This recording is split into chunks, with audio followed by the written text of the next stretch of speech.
All right, here we go. Bob Lazar is the ex-government scientist who, in 1989, came forward with the fact that he had been part of a team of scientists who back-engineered extraterrestrial disks, flying saucers, in other words, at a base known as S4, some 15 miles south of the infamous Area 51 at Groom Lake. Bob's story is the main reason behind the state of Nevada changing the name of Nevada State Highway 375, the highway to Area 51 or S4, to its new name, the Extraterrestrial Highway. Indeed. Bob currently runs a company that manufactures and repairs alpha radiation detectors. He also creates CGI computer-generated graphics and simulations for technical and legal demonstration videos, for which he uses his mainframe supercomputer, which, by the way, is the second fastest computer in the state of Nevada, second only to the one at Nellis Air Force Base. Bob also has a small photo processing lab in his home. In his spare time, Bob does pyrotechnical and rocket research and throws Desert Blast, his annual fireworks blowout, at the Nevada desert. And if memory serves, he also fools around with alternative fuels for cars. He comes this morning with Gene Huff, Bob's longtime friend and business partner, who is the writer and co-producer of the Lazar tape. Gene is a real estate appraiser and screenwriter. His screenplay S4, the Bob Lazar story, has recently been optioned and was chosen over 3 other screenplays on the Lazar story, written by writers Jim Cresson, I guess that's right, Cresson or Cresson, who wrote The Morning After with Jeff Bridges and Jane Fonda, Roy Carlson, who wrote China Moon with Ed Harris and Madeline Stowe, and David Rabe, I guess it would be, Rabe, who wrote Casualties of War with Sean Penn and Michael J. Fox and co-wrote The Firm with Tom Cruise and Gene Hackman. So, this is quite a coup, obviously, for an entry-level screenwriter. But then again, Gene has had the inside track. Good morning, Bob. Are you there? I'm here. And Gene, are you there? Yes, sir. Welcome to you both. Thank you. Bob, is it really true? It had to have been 4, maybe 5 years ago that I interviewed you in concert with John Lear. You know, I honestly don't remember that.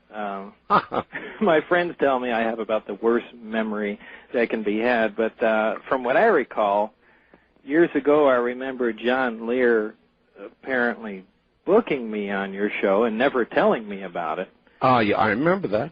But I don't, and then I really don't remember ever doing the show. No, there was a time, maybe even a couple of years before that, when we had you on for a short while. Art, I think he called in. That was it. That was it. He called in when Lear was on the show. That's what it was. Yeah. Yes. Well, I don't even remember that, but I'll take everyone's word for it. All right. Well, in fact, we now have such a gigantic audience out there that hardly anybody knows who you are, Bob, except for, of course, you know, ufologists and so forth, who would be very familiar with your story. So the great majority of the audience, 99%, have no idea who Bob Lazar is. Now, I guess that means we have to begin at the beginning with regard to how you, well, first of all, Bob, you're a physicist, correct? Mm-hmm. Or was at the time. Was at the time, yeah. How did you become involved with, or begin to get involved with, whatever it is out there at Area 51, or is specifically S4? Well, let me try and give you the Reader's Digest version. Some years ago, I was working at Los Alamos National Labs in New Mexico. One particular day, I was going down to the lecture hall to hear Edward Teller speak, who, as most people know, is the father of the hydrogen bomb. Yes. I got down there a little early because I wanted to get in, assuming there was going to be a crowd of people, and actually, to my surprise, there was hardly anyone there. Coincidentally, that day, the local newspaper in town, the Monitor, had printed a front-page article on me. And right outside the lecture hall was Dr. Teller reading the front page of the paper. So I thought it was a perfect opportunity to introduce myself and just say hi. Absolutely. It was just a casual meeting, and the only reason I bring it up is years later I had moved out of Los Alamos after I quit working for the lab. I opened up my own business that did some contract work for the lab, and also started a one-hour photo shop for my wife that she ran there. We later moved out of Los Alamos to Las Vegas, and again, some time later, I decided, I had missed working in the scientific community, so I decided to get back in and send out resumes. I sent them out really all over the place to the places where I'd essentially like to live a more, I really don't remember where else, but one of the other resumes I sent was to Dr. Teller's attention, and I had referenced our meeting back then. A short time later, I got a call from him, and he did remember me, to my surprise, and said we might have a position you're interested in. I said, great. I went down and was interviewed. At that time, there were a couple EG&G buildings by McCarran Airport out here I recall in Las Vegas. Yes. I really don't know what's there now. Someone tells me there's still one building, but there used to be two before they expanded the airport. One was special projects, and I don't know what the other one was. But in either case, I was told to go down there for an interview. The interview was relatively short, and I really don't remember specifically what the job entailed, but they told me I was basically overqualified and would become bored with it in a short time. I said, fine, but they said, we might have something else in the future for you. I said, fine, okay, and basically went back home. Figuring they had blown you off. Right. I really don't remember what the job was, but it didn't really even sound too exciting to me, so it really didn't ring my bell at that point. Do you recall anything about a technician level or something that would have been boring? I really don't. Remember this. When I go through most of this stuff, people are amazed. Boy, how come you can't remember these facts? This is a fantastic point in your life, and but it's also a decade old now, and it's hard to remember specifics here and there. However, as it turned out, they did call back and had another position. The position was stated to be something that was involving a field propulsion system, which to me, in my mind, sounded something along the lines of some electromagnetic propulsion, something that might be used in space, maybe, I don't know, an ion drive system using mercury vapor or something like that. Or You've always been fascinated by propulsion systems. Anything with, exerts tremendous amount of energy, from, explosives to, high energy weapons, anything along those lines, propulsion, and and coincidentally, the article that Dr. Teller was reading was about a car that I had converted to run on a jet engine. Now, you see, I remembered that. And then you converted another one, I believe, to run on hydrogen, didn't you? Yeah, actually, I'm really surprised that you remember that. I don't remember. I have a good... That is one of the number one things I get asked about. I know. I have a good memory, Bob. I'm envious of that. But in either case, I after a more or less lengthy interview, I accepted the job, and of course I had to go back a second time. Can you remember any of the details of this rather lengthy interview? I mean, was a lot of it security-oriented? Well, there was certainly a lot of security-oriented questions and so forth later on. However, keep in mind that I had just come from Los Alamos just a couple of years before. That's true. Where I had Q clearance, civilian, top secret clearance. Mm-hmm. They really didn't have to go and dig deep back into my past to see if I was, of Russian descent or anything along those lines. So basically, the job just seemed like a typical research and development job. I was anxious to get started on it, and things went on. All they told me is that it was in a remote area out in the desert, and that I would fly out there maybe once, possibly twice a week, just to kind of get caught up on stuff, and they had to reinstate my clearance, which would take, perhaps a couple weeks, maybe a month at the latest. Sure. And so in the meantime, I was given essentially busy work to do, or at least that's how it rang in my mind. And this is typical, too, at Los Alamos. If you're initially hired there before your clearance goes through, sometimes, obtaining Q clearance can take up to 13 months. So they don't just have you sit at home. You'll, before you go to work for the lab, sit around and work on alarm systems or something like that. Something usually below your potential, but something to keep you busy. That rings true. I was in the Air Force. They did that to us all the time. Yeah, it's pretty common. So I thought, well, this very typical. I had no idea what this would actually entail until I got into it, and obviously looking through their eyes, I guess it made sense that they couldn't, of course, divulge what this job would actually entail before they had, gone through all the security and whatnot. But, that's essentially how the job came about. All right. One thing that I would think you would remember is your impressions of Mr. Teller. I do, as far as what? Well, what kind of guy was he? Just simple questions. What kind of guy was he? He was,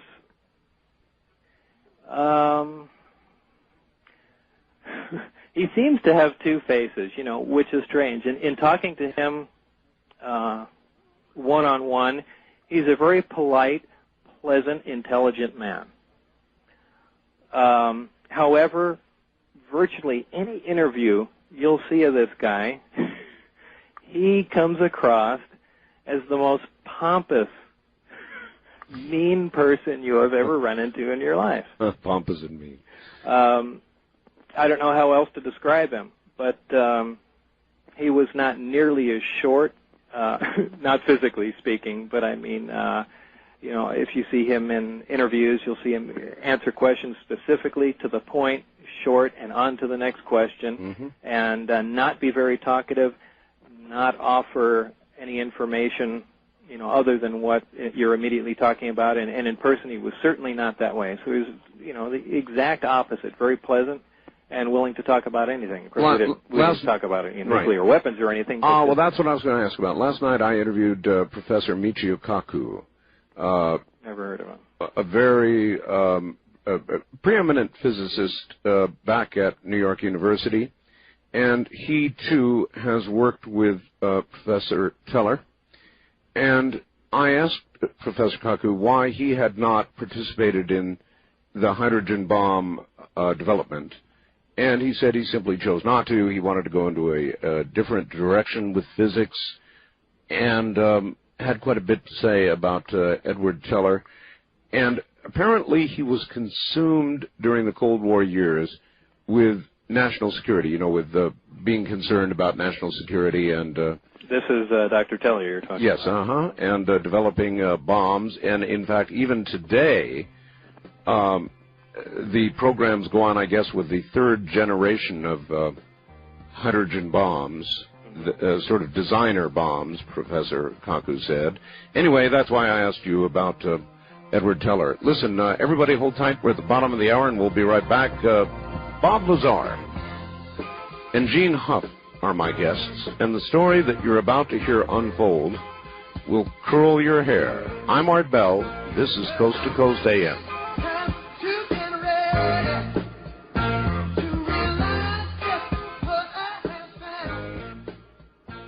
Now back to Bob Lazar and Gene Huff. Gentlemen, you're back on the air again. All right, Bob, so you got the job. You landed the job, and they had you doing busy work, and then what? Well, not busy work hadn't started. Oh. That's what I thought was going to happen. Instead, where did we leave off? Well, actually, with busy work, they were kind of... Well, that's, He had anticipated busy work, but now you had to go to work the first day. Yeah, essentially. I guess essentially it was to get caught up with what was going on. And really, to my surprise, the security was a little more than oppressive. Generally you're just assigned a badge and shown the general procedures and things of that sort. This was a little different. Are you still talking about the facility near Las Vegas, or are you talking about being flown up there now? No, this is when finally I was flown. Okay. So I go to McCarran Airport, right by the EG&G building, and right. I'd be flown to Groom Lake. As I landed there the first time, right across from where the plane parked, there's a security office, or was a security office.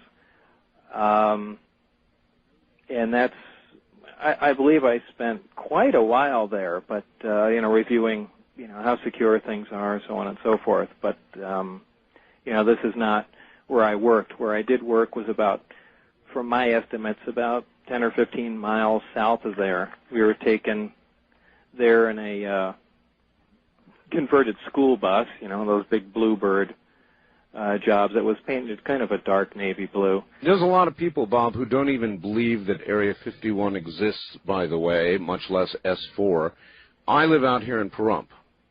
Bob, well, I can tell you... People don't believe Area 51 exists? Well, there are a lot of people who don't. But I can tell you, Bob, when you drive up by the VFW here in Pahrump at about 4:30 or 5 in the morning, there's a whole bunch of buses out there, and they've got signs right on the side of the buses. I saw it about a month ago, and it just says Area 51.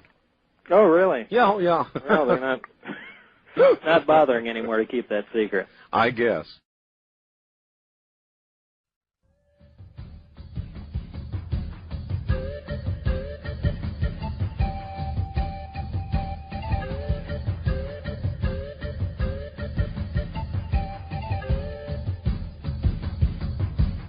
Now, from the Kingdom of Nye, more Coast to Coast AM with Art Bell. Here again is Art.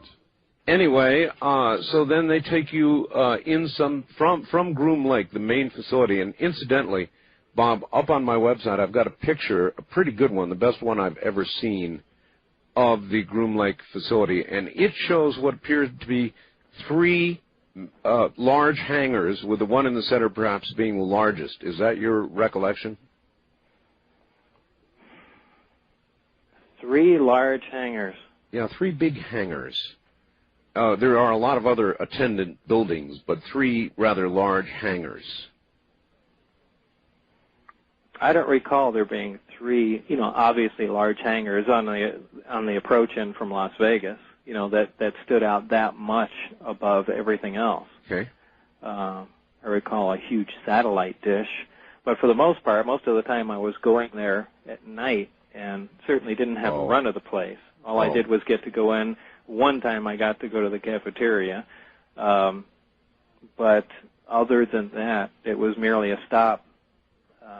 Toward S4. Yeah, toward S4, but... I don't recall there being 3 large hangars, really, that stood out more than anything else. Did you ever see anything unusual at all at Groom Lake? The thing I did see that was unusual was some sort of advanced rocket or jet plane. People have called it Aurora. I don't know if it was Aurora or if it even exists, but John Andrews from the Tester Corporation and a few other aviation buffs kind of interviewed me more or less about that. It was something along the lines of an X-15 shaped type of craft. Now, we were driving away from this as it was taxiing, but it was a a horrendously loud tearing sound that the engines made.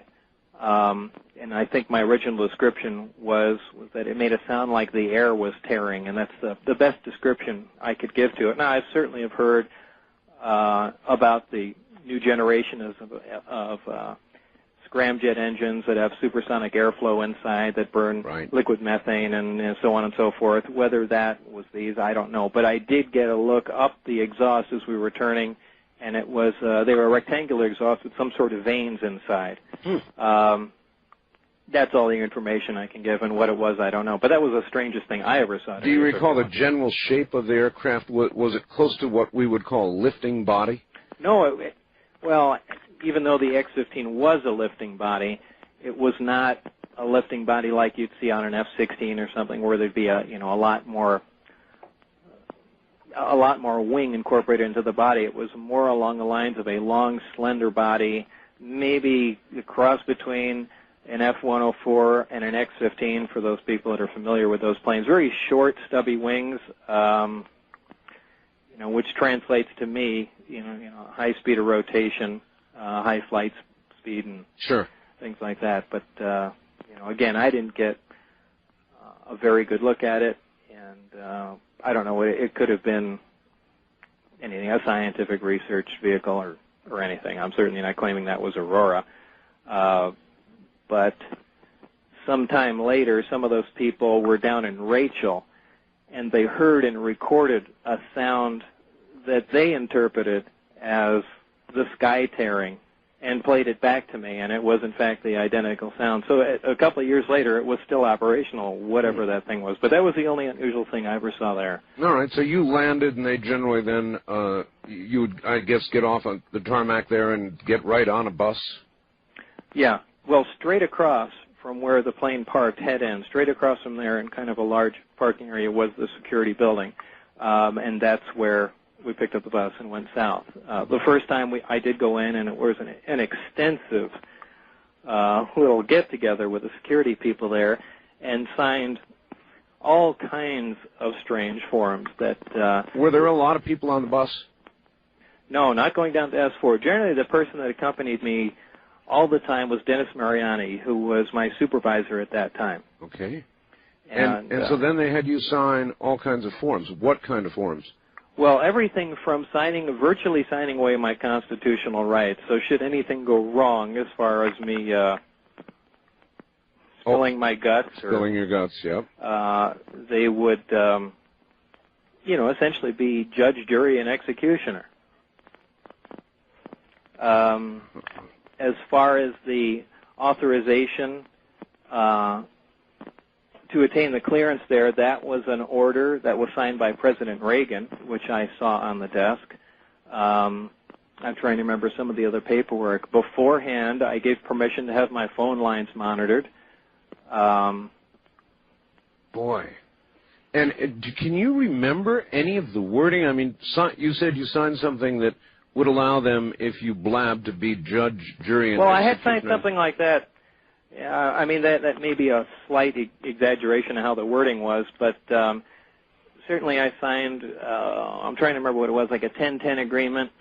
If you've heard that before, I don't remember the exact title of the document, but, it says if you violate, national security secrets, it's 10 years in jail and a $10,000 fine. Does that sound familiar to you? It does. Heard that before. It does. I've signed something like that before, but this was certainly far above and beyond that, which was kind of shocking, actually.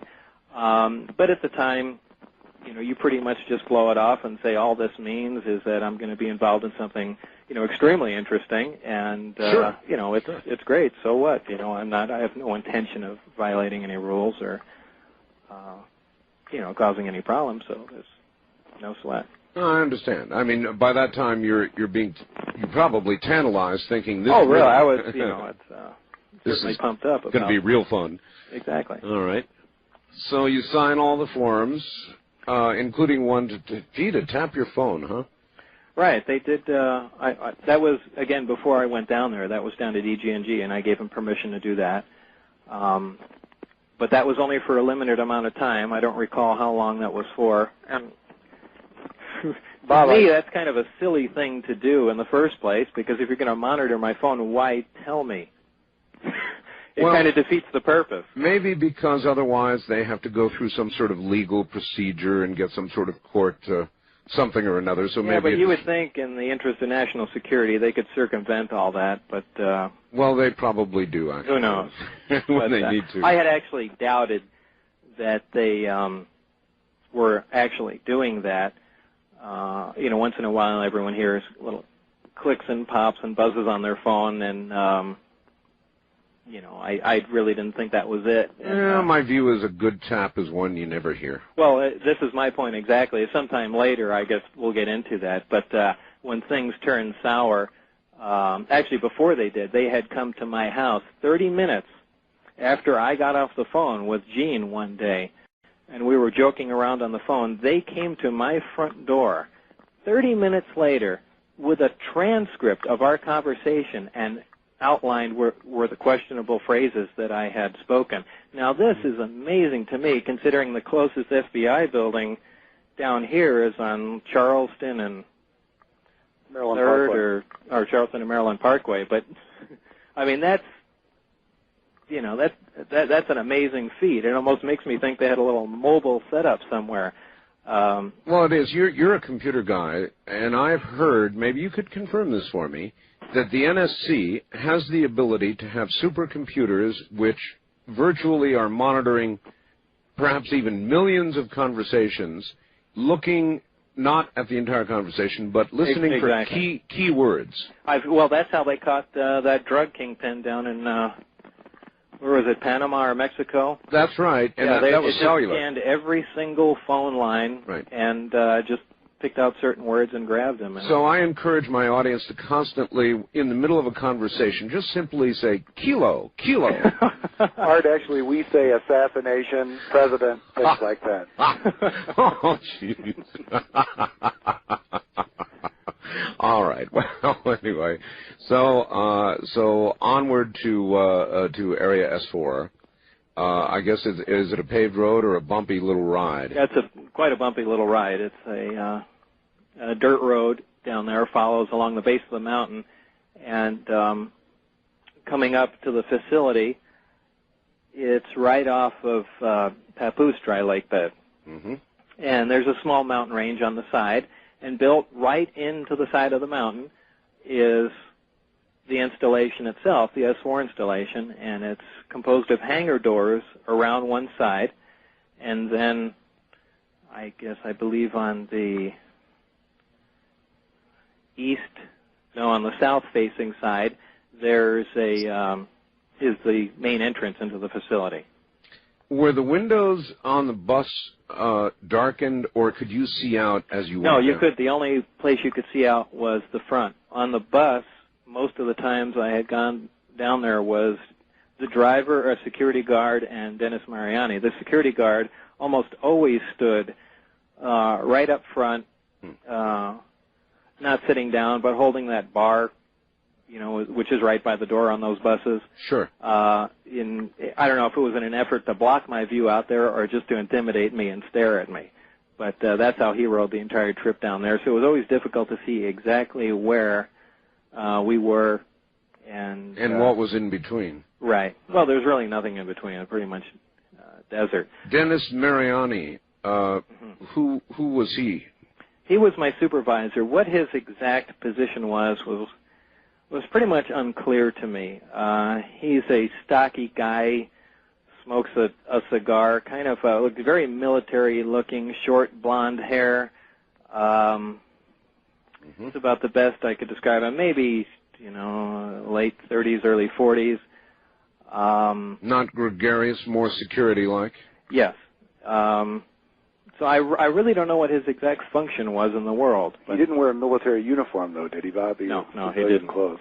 Right, civilian. But you can kind of tell military guys. Yeah, just by the way they look. And the way they comport themselves and so forth and so on. But, again, this is my guesstimation of what this guy was about. Was he your constant shadow? Was he with you all the time? For the most part, until I learned how things operated there. I guess I shouldn't jump ahead that far yet. Well, I might as well. For the most part, for science to progress anywhere, if you're doing any sort of research whatsoever, one of the things that is vital is free discussion, open and free discussion amongst the people that are working on the project. Okay, right.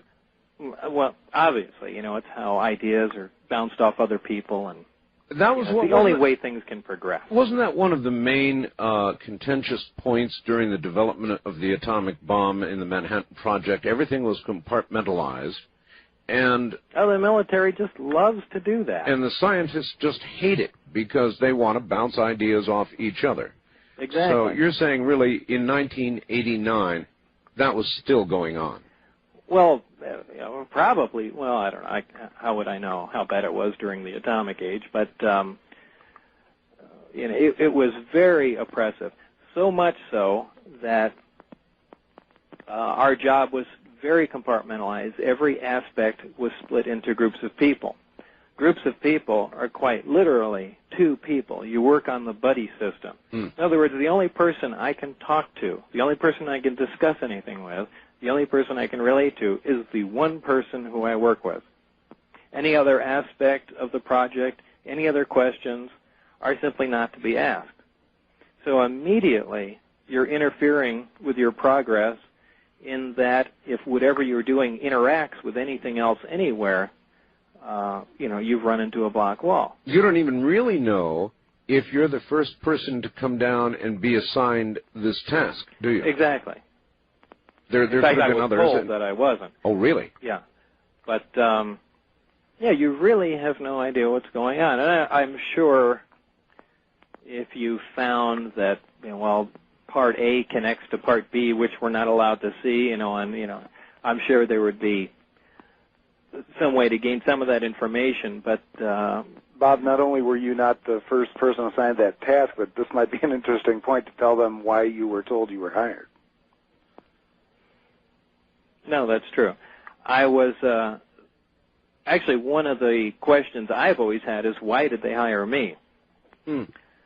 Certainly for this project, I would not be the most intelligent, the most resourceful person that they could possibly hire out of all the people at Los Alamos or anywhere else in the world for that matter. So I've always wondered exactly why they would have picked me. And so why then did they? I still don't know. I've always wondered this. I've ran a lot of things through my mind, different possible scenarios, and they really, none of them make any sense. Was it because Edward Teller just thought I was a nice guy and essentially juiced me into the position? It sounds, it sounds that way.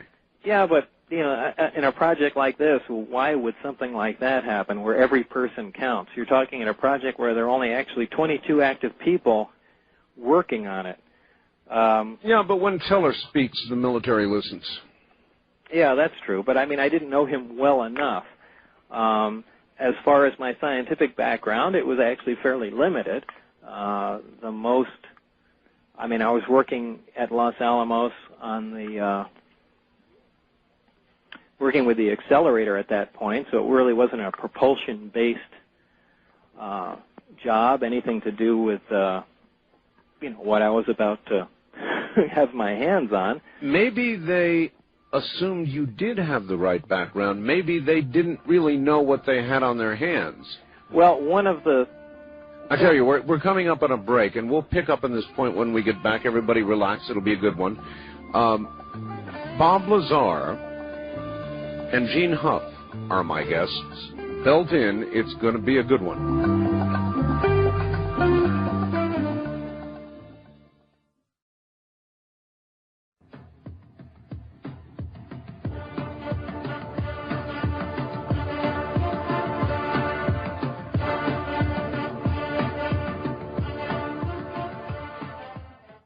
Back now to Bob Lazar and Gene Huff, and the story continues.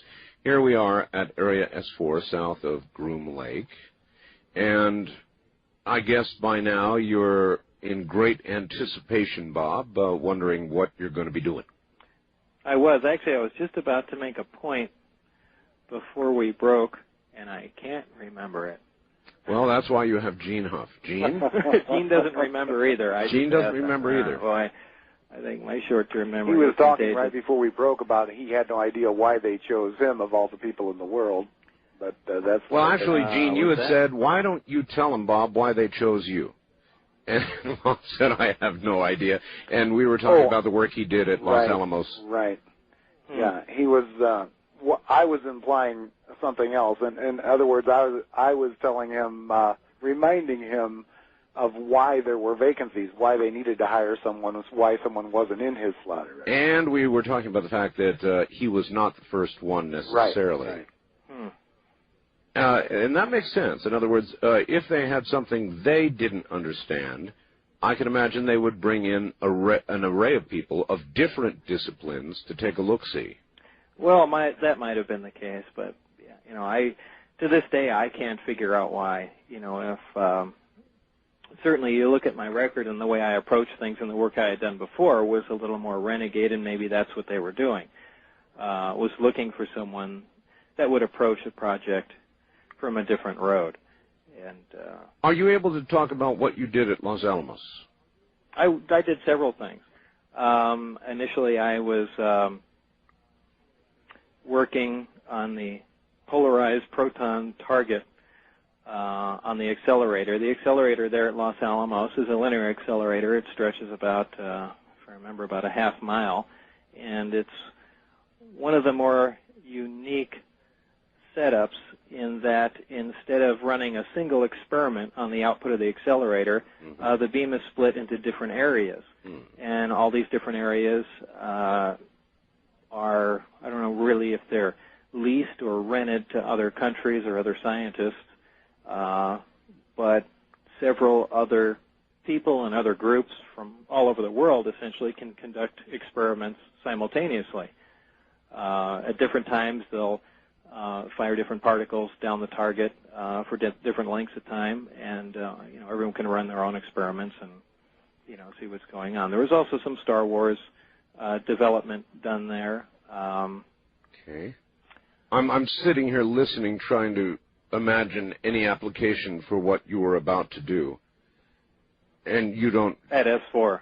Yeah. There's none. There was no direct connection at all. This is one of the things that has perplexed me forever. But how could there be? Maybe this was the point that I was going to make. In fact, it is. It just popped back in my mind. What was strange about the interviews I had was, certainly there was some technical questions here and there. They essentially knew my background already. But what they were most concerned was what I had done in my spare time, which I found to be very unusual. Now, what had you done in your spare time? You had worked with propulsion systems in your spare time, right? Right. I mean, they were essentially concerned with more of my, for lack of a better word, playtime than they were with what I was or what I had currently done. All right. Well, let's take this back to Edward Teller. When you had a conversation with Edward Teller, did you talk about your playtime? Did you talk about... Well, I was talking about at that time the static ramjet engine that was, in fact, that was in the front of the paper. So we were talking about, in fact, at that time I had filed patents on it, of how the device operated without the need for fuel pumps and things of that sort because of the type of fuel it used. What is a static ramjet engine? It was an offshoot of a pressure jet engine, which was invented by Eugene Gluharf, who was also coincidentally the inventor of the rocket ejection seat that's used on all fighter aircraft. Indeed. He developed that, I believe, in the 50s, and in the 70s I had run into him, and really, as a kid back then, started working in my spare time as I went to Pierce College at that time, working to improve on the design. I came off with an offshoot of the design, which was a little more complicated, but produced a lot more thrust. The basic design of the engine is it has no moving parts at all. One property of propane is that it sticks to hot metal. Mm-hmm. This eliminates all the needs for flame holders and things of that sort inside the engine, which makes it more complicated. Mm-hmm. I'm trying to think of a couple other points about it. It was a pretty different design as far as jet engines go. And with the changes I made, it was essentially a different type of engine. And after I had gone past the development of it on a test stand, I built a slightly larger one and installed it in the back of a car. And it was a convenient mobile test setup, as opposed, well, and additionally, it was something kind of interesting to play around with in the desert. Sure. Which is where the whole article came from in the newspaper. But all right, well, then I think you've answered your own question. But someone playing around with jet engines really doesn't qualify him or her to work on something of extraterrestrial origin. No, but then again, who does have qualifications to go work on something? Well, there's a point. There's a point. So I can understand, and here's how I would, based on what you said, I'll bet here's what happened. The article in the paper, the conversation with Edward Teller, and probably his suggestion, which probably amounts to more of an order, that you'd be a good person, kind of a rebel, to go take a look at this stuff they had at Area S4. That would be my best guess. That's a pretty good guess. What do you think, Gene? I agree. I think that Edward Teller's word carried all of the weight in the world, and I also agree with you that who would have a background, who would be qualified to work on, a gravity propulsion system and an antimatter reactor and the things Bob later ran into. And Bob's a comprehensive problem solver, has a background in physics and electronics and in propulsion, and I can understand why they'd hire him. Well, yeah, if you're going to go, if you really have extraterrestrial craft and you're trying to figure out what makes them go, then you're going to go find somebody who works out of the box. In other words, is a bit of a rebel and kind of works out of the normal box and experiments and tinkers and is interested in propulsion. That's the kind of person you're going to go for, because there's nobody out there with specific qualifications for that job. Yeah, obviously. In addition to probably other considerations of a psychological profile and, Yeah, that they were also very concerned with. Your psychological profile? Yeah, they were concerned with how I handle stress. In fact, I remember one of the questions was, have you ever thrown tools around in the lab or anything to that effect? And I thought these were very strange questions for what what we were talking about. But well, in either case, I got the job and wound up there. But haven't you ever thrown tools? No, actually, I haven't. I have. I've kicked radios too. One all the way across the room, put my foot through it. Anyway.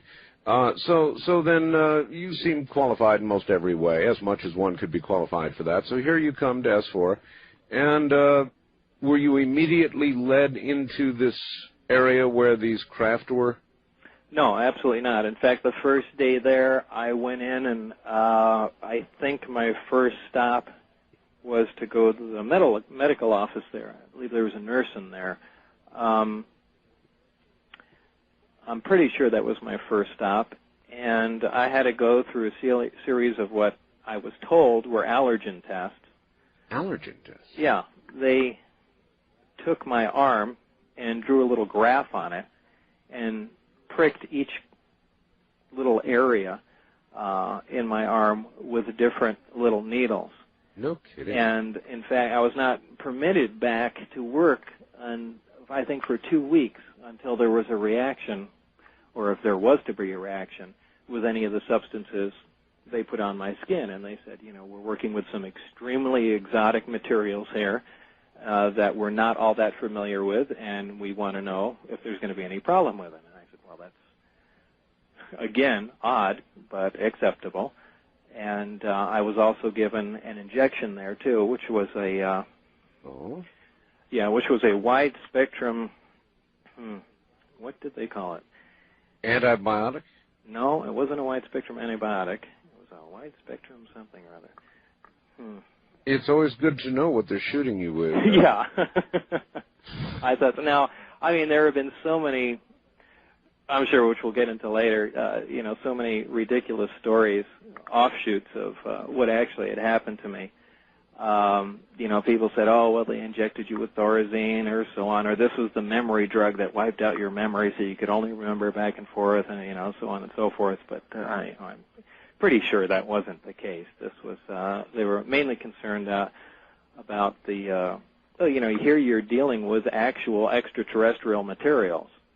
And if we're going to be crawling around on them, taking things apart and having contact with them, they imagine they want to make sure that the people working on it are fairly safe. Well, that in one hand weighed against the fact that, don't forget the United States government fed fallout to people from time to time. You bet. And, did other strange things to them. But when you originally told your story, Bob, years ago, that wasn't known. Hazel O'Leary was not around yet, and everybody regarded your story as absolutely incredible, beyond belief. But then when Hazel O'Leary stepped out and said the following occurred, everybody went into kind of a stupor and said, my God, we did that? So your story isn't so out of line. Well, a lot has actually changed in the past 10 years. If you remember, 10 years ago, too, the predominant theory about how gravity propagates in any physics textbook, related to gravitons. Mm-hmm. And now the predominant theory is gravitational waves, which is exactly how some of, and some scientists and physicists of that time, pointed out one of the many reasons they say the reason this story can't be true was that this was absolutely ridiculous, so on and so forth. And now it's spoken of as a matter of fact. This is how gravity propagates through space. And it's just interesting to see how things slowly, over the span of a decade, quietly change. And that's one thing I do keep an eye on. Yes. But and I take it your arm didn't break out inappropriately, so you passed. No, I think it did develop a small eruption somewhere, but it was nothing to be concerned about, or so I was told. So we just proceeded from there. As you know, there is a group of people suing the government over illnesses they have suffered from work they did at Area 51, and that is proceeding quietly in court. It's not going to be so quiet when it goes to trial, but that's underway now. So, indeed, there are some pretty exotic materials up there. Actually, you just reminded me of something. When was that, Gene? When, was it right after that where I collapsed from the kidney?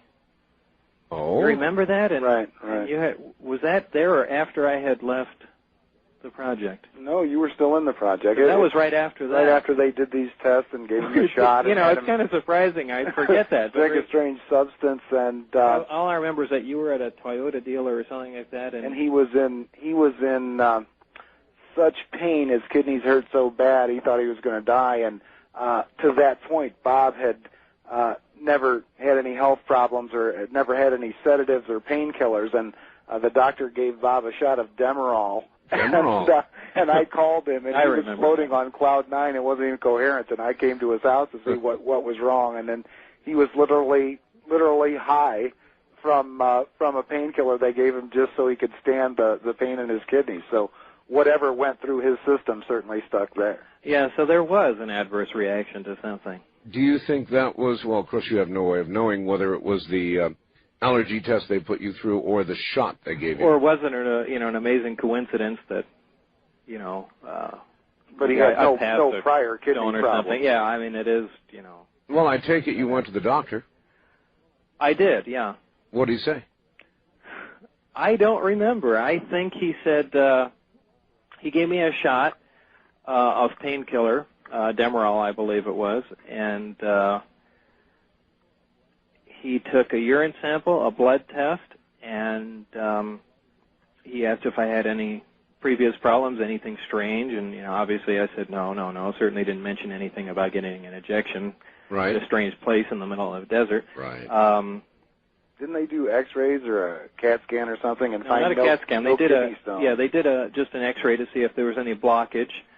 But there was nothing. A day later, or I think even the next morning, everything was fine. The X-rays came back negative, and I believe the blood work came back negative too, as did the urine sample. So, in fact, I think his conclusion was that perhaps I had passed a small stone, and wound up in my bladder, and then it would probably hurt coming out again. But that never occurred, and whether or not that scenario is correct, again, is just speculation. But I don't know, that you just stirred that up in my memory. I don't think I've even mentioned that since it. That's right. That's how little bits and pieces come back. How's your health now, by the way, and since then? Okay. Oh, fine, no problem. All right. So anyway, you pass all their little tests. Pass all that. The next thing to happen was that I was led into a room with quite a number of little briefing packages, briefing papers, or these range from 2 pages to about 5 pages, little folders with different aspects of the project that I was working on. This was, I believe, the part of the first day and the second day that I was working there. So they just sat you down at a table and had you begin to read about... Yeah, what these were just basic overviews of what each group was doing, just essentially to give you knowledge of what the other facets of the project were about. A general overall knowledge. Right, had no specifics whatsoever, Figures. but if in, for instance, there was a group with metallurgy, so on and so forth. All right. And also contained some of the names of the projects. Oh, it did? Yeah. All right. That's a good place to break, so relax. We'll be back shortly. The story you're hearing is a remarkable one, and we're beginning to hear new details because Bob's remembering new details. Bob Lazar and Gene Huff are my guests. The subject, Area 51, more specifically Area S4, where, as you will hear shortly, extraterrestrial craft were back-engineered. Yes, that's what Bob did. I'm Art Bell, and this is Coast to Coast AM.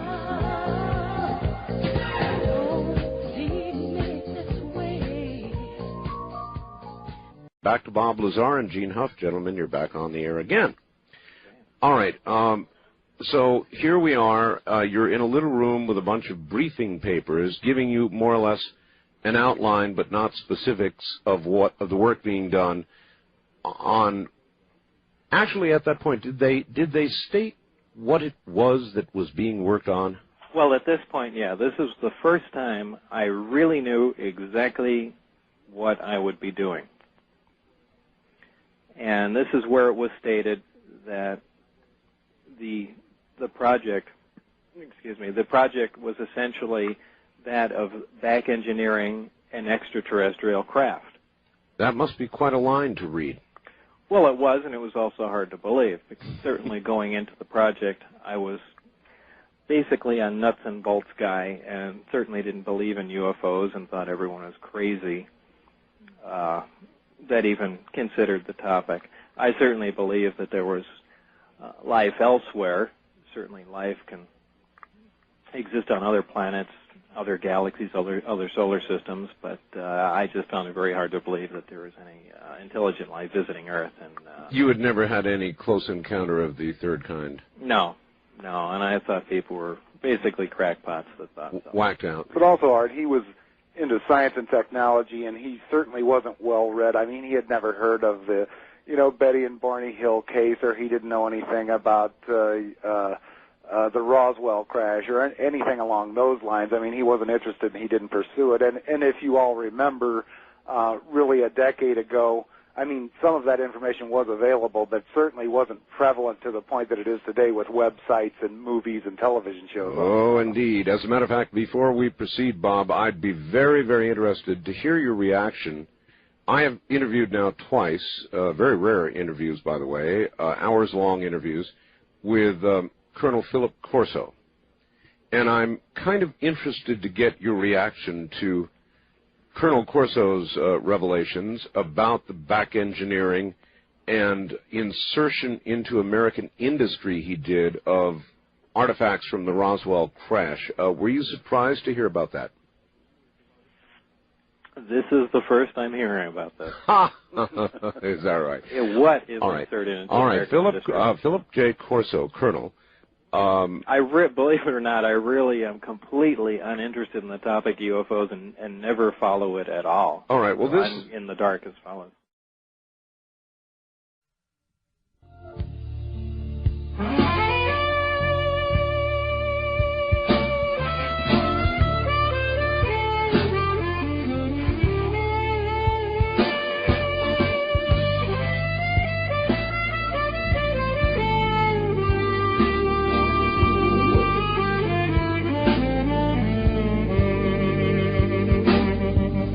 From the Kingdom of Nye, this is Coast to Coast AM with Art Bell on the CBC Radio Network. This is a man who was given the job. He's now 82 years of age, by the way. He was given the job of, he was actually handed a filing cabinet by a general, and he was given a job of figuring out what some of these things were and introducing them into American industry, specifically Bell Labs and some others at the time. And these were artifacts from Roswell, and he is very, very credible. He wrote a book called The Day After Roswell. What specifically? What devices? Devices that led to, and it's going to be hard, night vision scopes, for example, fiber optics, for example, the transistor, for example, a lot of leaps that, by the way, particularly the transistor, there's not much of a paper trail for. If you look back at the development in Bell Labs of the transistor, there's not a big paper trail. Yes, it arrived, but there's not a big paper trail about how it arrived. Well, I'm so skeptical of something like that. The reason being, well, let me tell you, certainly you've seen pictures of the first transistor. We know it was developed at Bell Labs. We know there were a couple of guys working on it. But you know what the first transistor was. It was essentially just, it was more along the lines of a diode, just a P-N and a P junction just on a big slab of silicon. It really couldn't do anything. Certainly, if we had been given that advanced technology at that time, wouldn't it have been something a little more down the road? So a lot of it was. A lot of it they had no idea. And well, is he saying that he worked with some of these guys or hinted to them, or was this all a big conspiracy and everyone was? No, he was just a middleman, and his assignment was to take something that looked interesting and take it to American industry and try and determine the function and whether it could be duplicated or not. It's a long story, and I don't want to burden you with it. But and also, Bob, he's highly qualified. I mean, this guy is I'm not immediately right. debunking him, but Sure. It's just my natural reaction to jump on that. But Art, he was an officer in the military and held some very lofty positions, right? Oh, absolutely. Well, I'd actually be interested to look at that. Art, I actually gave him UFO magazine so he could read about it, but he doesn't read about UFOs. So. I understand. It really is true. People don't believe this about you, Bob. They think you are the guru of ufology. And boy, have you got the wrong guy. Yeah, and it just isn't true. No, please. You see, I remember the interview I did with you before. I remember it very well. Anyway, so here you are reading about all of this, and you get sort of an overview of it all, and probably by, what are you thinking by then? I mean, is your mouth hanging open, extraterrestrial? It is to some extent, and another part of me is beginning to wonder whether or not this is true at all. or if this is some sort of psychological test. Mm-hmm. Everything else was so way out, essentially. Maybe this is, another game that we're playing. Maybe they're just trying to determine what reactions of people in science would be to extraterrestrial craft or the fact of extraterrestrial presence of any kind at all. Right, and certainly all these thoughts had gone through my mind. From there, the days have kind of blended together in my mind. It's hard to separate what happened on each day after that, but I believe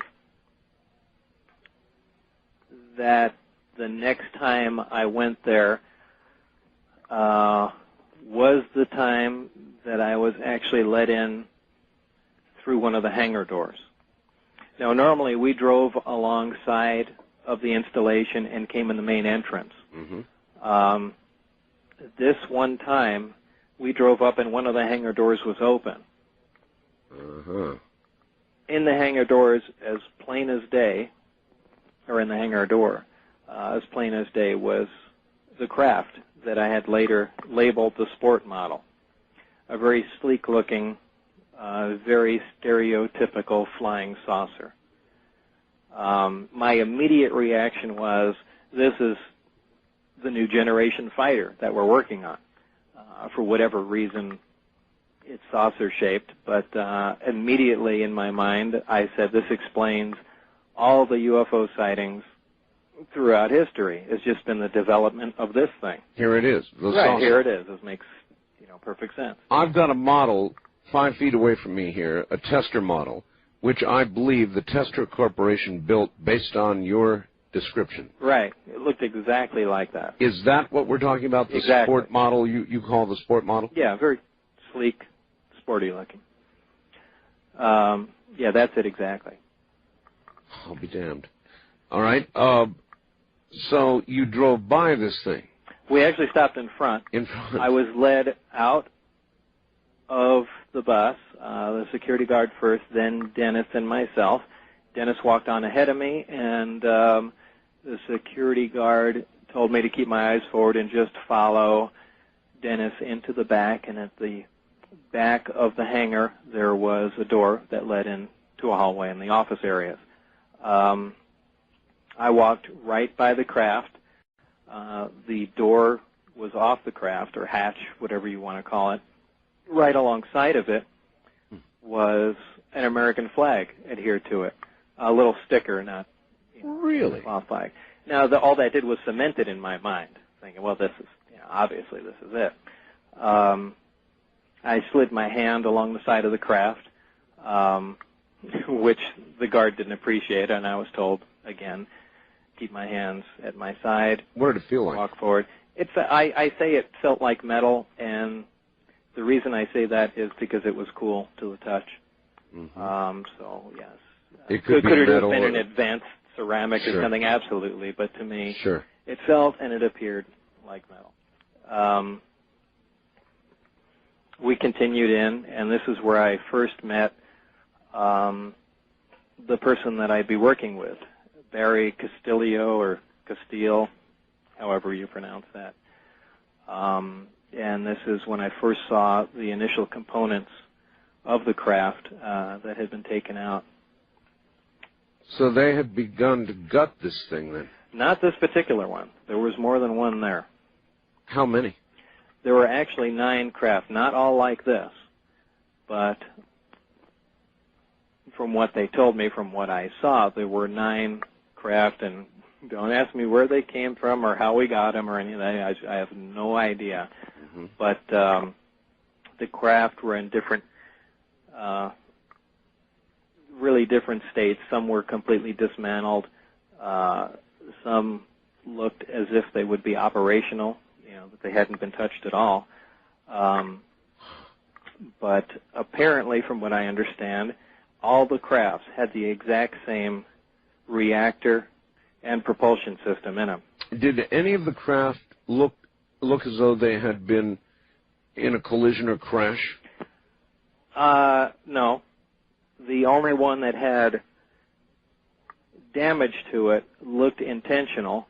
It was a craft that had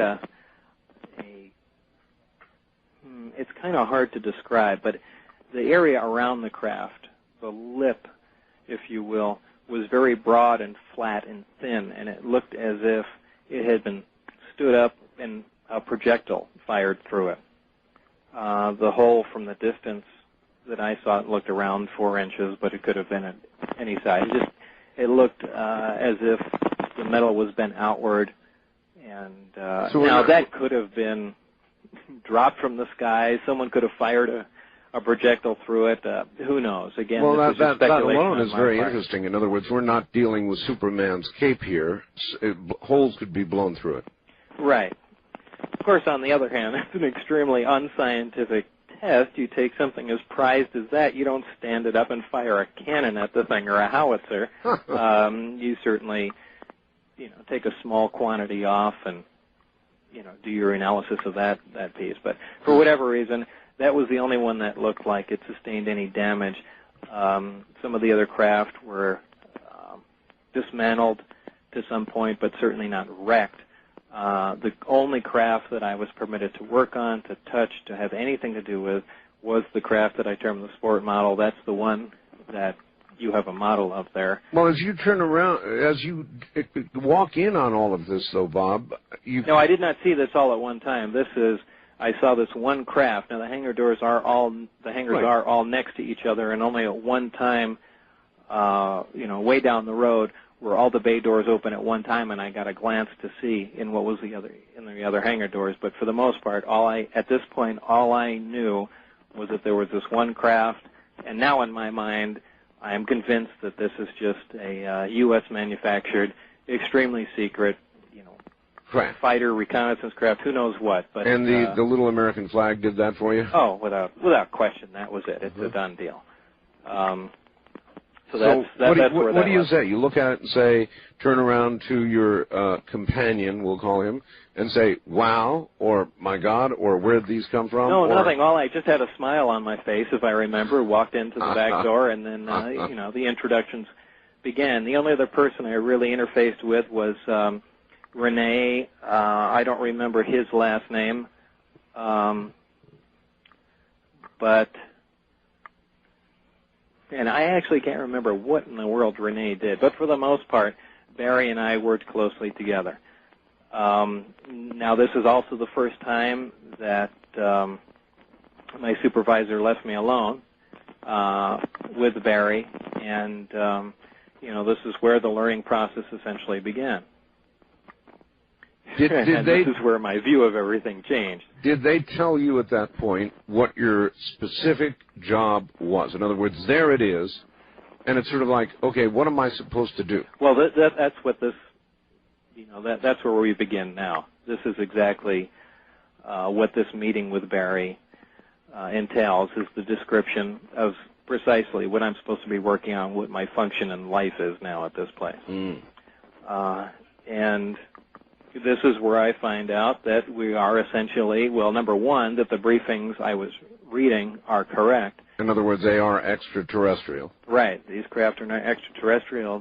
The scope, the aim of our project is now to back engineer these craft, or this one particular craft, with the intention of duplicating it, or duplicating the subsystems within it using earthly materials. So that was the project. Now, this hit me quite hard at that time, and needless to say, now, this night I didn't get any sleep. It was fairly exciting before that, but and certainly Barry just telling me this wasn't enough. This is when we also had some demonstrations on what we had found out, or what information had been gleaned so far from the technology that we've seen. It was all very fantastic, and it was absolutely mind-boggling. Well, I know you don't follow all this, but I have to ask, have you seen Independence Day? Oh, absolutely. Yeah. Oh, okay, good. At least you've done that. You remember when they brought everybody into Area 51 and they opened the big door and you want to see? Well, they invited me to the premiere of that. Oh, they did? Yeah. In fact, they made me stand up for some reason. They made you? Yeah, and they introduced me. I see. But in fact, someone called. I don't remember the people involved there, but when they were talking about the movie, the making of the movie, so on and so forth, the lab technician there, I don't remember his name in the movie, but who wore the white lab coat, they called the Bob Lazar guy. Right. Yeah. Dean Devlin was the writer. Ah. So I don't remember the other people that were there, but I thought that was pretty funny. But as they said, they had taken, for the movie, they had taken much of the UFO lore stories and everything that had been circulating around for years and, threw together the script in a short time and, produced it. So that wasn't, it looked nothing like that, by the way, but, the idea was the same. Same idea. All right, well, we're at an interesting juncture here, and the real fun is about to begin. Were you told that you were going to be working on one specific area of back engineering, or were you going Only? Really, only? Power and propulsion system, and everything else was essentially off limits. Meaning you couldn't even touch it?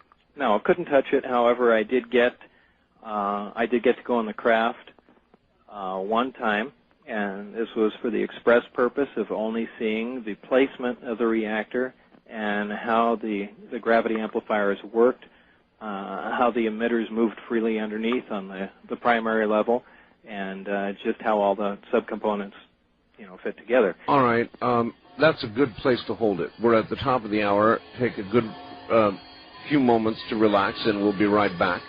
To my guests, Bob Lazar and Gene Huff, and gentlemen, I have a surprise for you. Bob, you were, in effect, recruited, I think, by Edward Teller. Mm-hmm. I have a friend who's listening to the show this morning as we speak, believe it or not, all the way down in Perth, Australia. His name is Stan Dale, and he was also recruited by Edward Teller. And he's got a question or two for you. I'm going to see if we can bring him up. All the way from Perth, Australia, there's a slight delay in the phone line transmission. Stan, are you there? Yeah, Art. Okay, very good. Bob Lazar is on the line, and I know you followed the Lazar story, and you might briefly, just very briefly, recap yours and ask a question. All right, very briefly, I was working in the computer business in Dallas in I think it was 71. And among other things, I was also doing some investigation for the FBI at the corporations where I was working as an undercover kind of plant. Mm-hmm. During this time at this company where I was working, it was a large corporation. It was called Valtex Optical at the time. It had 100 sub-corporations, and a lot of them operated in Nevada. And during the time I was there, I was approached by one of the senior executives of this company to go meet with a Dr. James R. Maxfield at the Radiation Research Clinic over a couple miles from where we had the office in Dallas. And I didn't go for about a month, and then I met this same executive at a morning coffee in the executive tea room. And he said to me I hadn't been to see his friend Maxfield, and the reason he'd asked me to go is because I had talked to him about some work that I'd been doing in my time off, my private time at home, in my own laboratory, working with two things.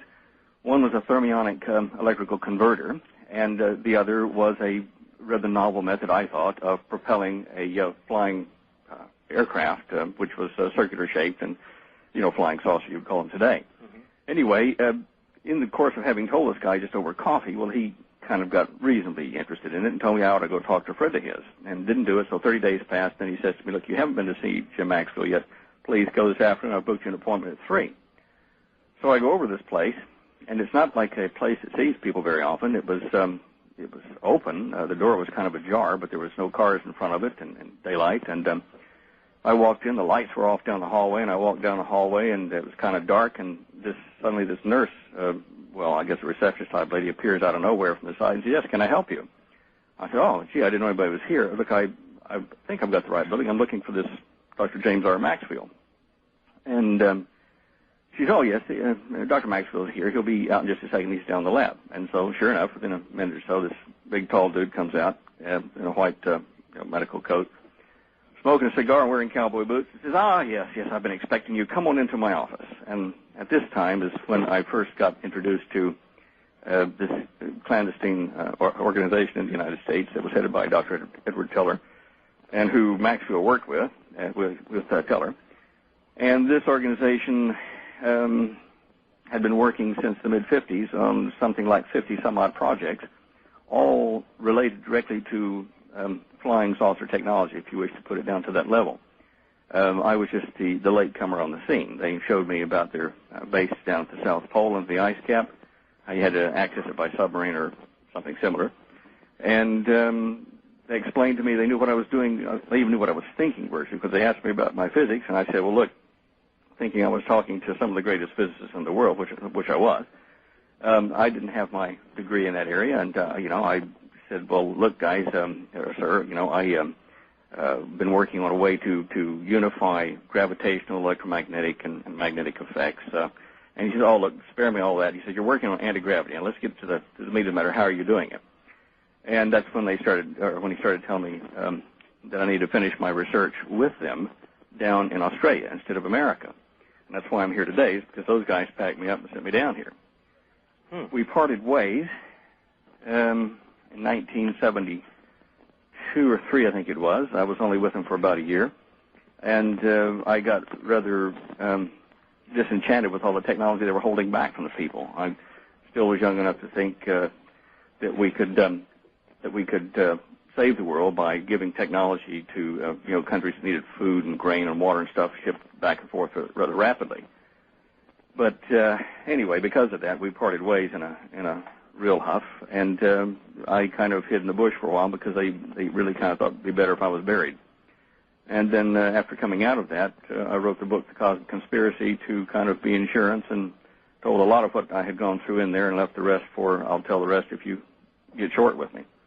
So now that's my side, Bob. That's a did you ever run into story. Did you ever run into Jim Maxfield at all on your side of it? No, I haven't. Actually, now I've got 1,000 questions now, but one of the a prominent one on my mind here is what was Teller's function? He seemed to be in charge or overseer of all the projects at the highest level. That's all that I was told. See, this is something I've always wondered about the project down where I worked, and no one really ever spoke of him, but I got just a gut feeling that he was silently in charge of everything. And what you're saying is also very interesting, because a lot of what you're talking about seems to mimic some of the things we were working on. In fact, Bob, when if I remember right, when Teller called you, when you originally got the call from him to contact the gentleman at EG&G, Teller said that he was no longer active but worked in a chief consultant capacity. That's right. Something happened after I left because, in fact, I'll tell you, I had minders appointed down here who really run this country and run the prime ministers. My minders operate out of a group called the Melbourne Club. And they're, the old kind of British Raj, cigars and port, white-haired guys. Anyway, they brought me into their halls of power, and I had lunch a few times with the kingpins there. And my mentor was Sir John Williams and Sir Henry Somerset. Anyway, we were sitting there one day at lunch, and they were talking amongst themselves about someone moving in on them, or they were like an undeclared war status, and that they were losing. And they never mentioned aliens or all that kind of stuff, so don't jump the gun. But I heard them say, well, yeah, Henry, it looks like we're going to lose this. They're just moving in. And I waited, and nothing else was said. And I said, well, excuse me, gentlemen. I said, by they, thinking I'd be clever, I said, do you mean the European Economic Community? Because we've been talking, large corporate or money deals in the country. And they both looked at me like I'd, done a root at the table or something, and said, maybe we'll do some fishing up the farm this weekend, Henry. Yes, John. And, immediately I knew that I asked a question that I should have known the answer to already and didn't. Anyway, they indicated at that point that they were being taken over. Well, I got away from the organization and wrote the book and all that. Years passed, and about 7 years ago, I have a friend in Scottsdale, Arizona, named Conrad Murphy. And Conrad goes to a lot of places. He races boats and cars, and he's fairly active fellow in business. Anyway, Conrad was invited to give the morning devotional at some big business breakfast, like for the Arizona 500 Club or something like that. And so he rang me. He says, "Look, guess who I'm going to give the breakfast benediction right next to, who's sitting right next to me next week is Edward Teller." And I said, "Wow." I said, "Can you get to Dr. Teller and say, take a message. I want to talk to him." He said, "Not a problem." So I waited and waited, and the week passed, and so Conrad rang me back, and he says, "Wow." He says, "Well, I sat next to him," and he said, it was all kind of, normal conversation, give the benediction, eat a bit. And he says, after he'd had a couple bites, I said to him, "Look, what do you know about this fellow named Stan Deyo, down in Australia working on anti-gravity and, flying saucers?" And he said, Teller looked at him very blankly and said, "Don't know the fellow." He says, "Oh, that's odd." And he reaches in his coat and pulls out a copy of my book with my photo on it and turns it up in front of Ed Teller. He said the blood drained out of his face. And he looked away, and a general over on the side who was in uniform came over and took Teller and said, "Dr. Teller's got another meeting," and took him away. So I wondered at that point whether Teller was in charge of anything anymore. You see what I'm saying? I do. That's very interesting. I've never been able to get back to the team. It's, I think they did lose. Whatever was trying to take him over did. And so anyway, after all of that, Stan had to sort of lay low for a while, and he just sort of ended up staying in Australia. Well, Art, I had to give up my U.S. citizenship to keep from being extradited at the time that they were trying to get to the bottom of this, okay? I'd love to be back in the States. Were they trying to prosecute you for anything? I mean, what was... Well, I wasn't sure how it was going to go. Story, Sorry, say again? See, that's a delay we have. Oh, Sorry, my fault. No, just go on. It just what was the reason? What were you? Were they trying to prosecute you for? There were a number of things, Bob. One of them was that. Oh, there were a number of things. Oh, geez, can I just put the dog on? She wants to say something here. Just a second. I don't know. As I said to you, I was doing some undercover work for the FBI, and they deny, of course, that there were 700 of us doing. Oh. It's a clear dog from Australia. Believe me, it's coming through very clearly. These are the most popular dogs on the planet. They've seen a bird out here, and they're trying to eat it. All right. Well, the question is, Stan, were they trying to prosecute you, or were there threats on your life? How serious was it? Both. When I went underground, they had really determined they were going to put me underground permanently in Melbourne. Well, as a result, I ran, and for a little over a year, I traveled in the Australian bush with, let the hair grow out and wore the sunglasses and traveled with the hippies and whatever just disappeared. Finally, I got hungry and had to come back in. And when I did, I came in under an assumed name and worked for a while. But eventually they caught up with me because I applied for work in companies and had to show my passport. Can I interrupt you for a second? What was the threat that you presented to them? Well, were they afraid of the information that you had, or? Yeah. Okay, so that was their main concern, that you were running around with information that you could possibly divulge to someone else, and. Well, first of all, I would be able to identify them. I mean, I could identify, like by name, the people that were head of it in the Aeronautical Research Center at Fisherman's Bend in Melbourne, and in the Australian Club, who of course control the prime ministers of this country. And there was a number of things that I was privy to that would be rather embarrassing. But in their defense, let me say this. Now that I've had time to think about it, if I'd have been in their position and they were holding the secrets they were and were under the pressures they were, I would probably have ordered my execution as well. It's bigger than one person's life. It's a really, I'm sure you would appreciate this, Bob. What we're talking about is a cover-up of incredible proportions. Were you able to continue your research, or did they have all the requisite hardware? Of course they did. I did do some. I did play around a bit what I could do, but I didn't have access to high temperature coating. I couldn't put my barium titanate or anything else on the capacitive surfaces. But your little that video you did with the little ship that had the thermionic converter on it.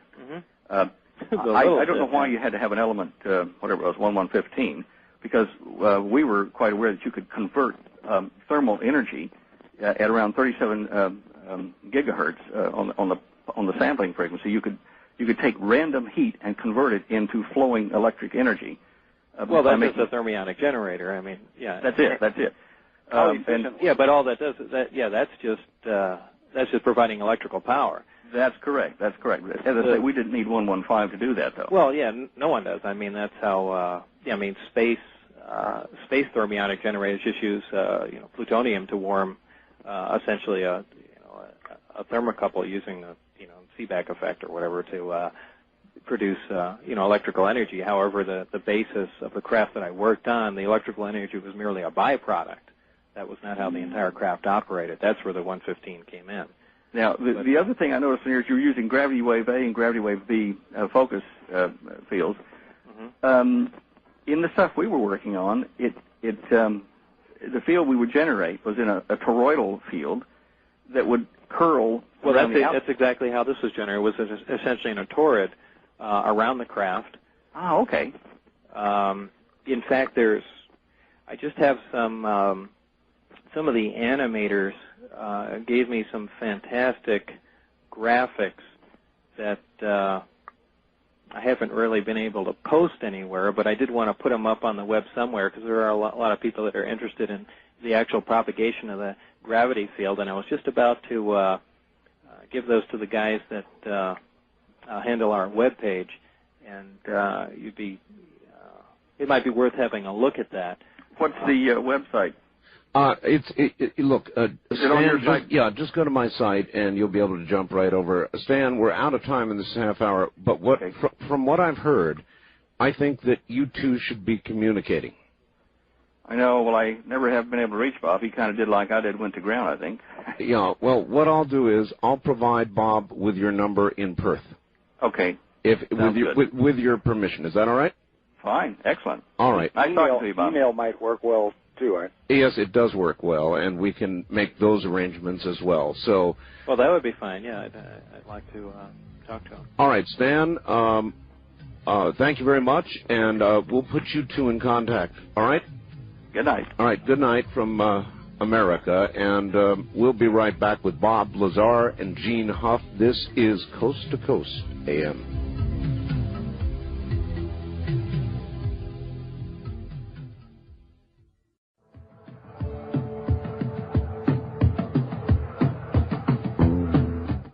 Gene and Bob, you're both back on the air. It's kind of interesting when you listen to people like Stan and you listen to people like Bob, as far as we've gone with the story, it's all laid out in such a calm, matter-of-fact way that I think a lot of the public has a tendency to lose sight of the implications of what they're hearing.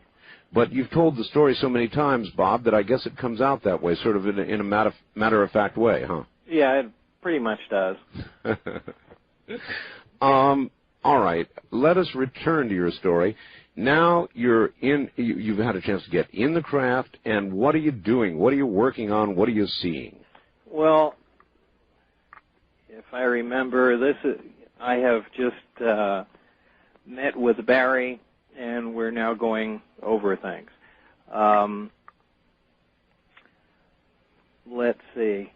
Well, this is, as I said, when I first realized exactly what was going on, what the implications were, and precisely what I'd be doing.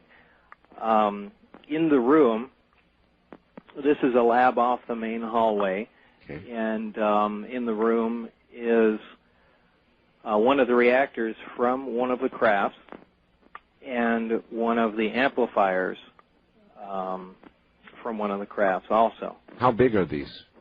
The reactor, I would imagine, is about 2 feet, somewhere around 18 inches, 2 feet, somewhere in that general area. Not really big then? No, not large at all. Odd-looking thing. Has a bottom plate and then half of a sphere on top of it. The amplifier itself is about 2 feet in diameter, probably 4 feet long, cylindrical shaped, with something that would look like plates on the outside of it, black in color. These are very unusual, and essentially hollow, very, very unusual looking devices. This isn't actually the amplifier that I always catch myself calling it that. It's the emitter. It's the device that is moved on a pivot, and it's where the gravity wave actually is or emanates from. Quite similar to a horn on a microwave system. As it turns out, gravity waves behave a lot more like microwaves. At least the gravity waves that are being produced by this system do. So you have waveguides and things of that sort that you'd see in a microwave system. Those are the main components of the craft that were in the lab at that time. What does that suggest or tell us about the nature of gravity? Well, actually, you have to look and see what we really know about gravity. And, we really, as it turns out, don't know anything about gravity. As people have said, we can certainly measure its forces or measure its effect on things. Right. But really, to this date, there is no, and a lot of people don't know this, that there's truly no conclusive evidence at the present time that gravitational waves have ever been detected in a laboratory. Now, there have been several gravitational wave detectors built, and you can assume that they're detecting gravitational waves, but they can also be detecting many other energies of, or fluxes of energies from who knows where. So it's something we can hardly measure, something we certainly know the existence of, but we know very, very little about it. It's essentially a big hole, a black hole, if you will, in physics as we know it. Actually, the physicists that I've talked to are not altogether certain whether it's a push or a pull, and I think are pretty sure it's a pull. But in physics today, physics itself is so fluid, yet so many people, either true physicists or armchair physicists or scientists, whoever you run into, really stand their ground on theories, and yet most people tend to forget that these are just theories. They are not. These are not facts. This is a topic we know very, very little about. And as I said some time ago, the prominent theory was that there were gravitons, alleged subatomic particles that actually, accounted for the force of gravity. However,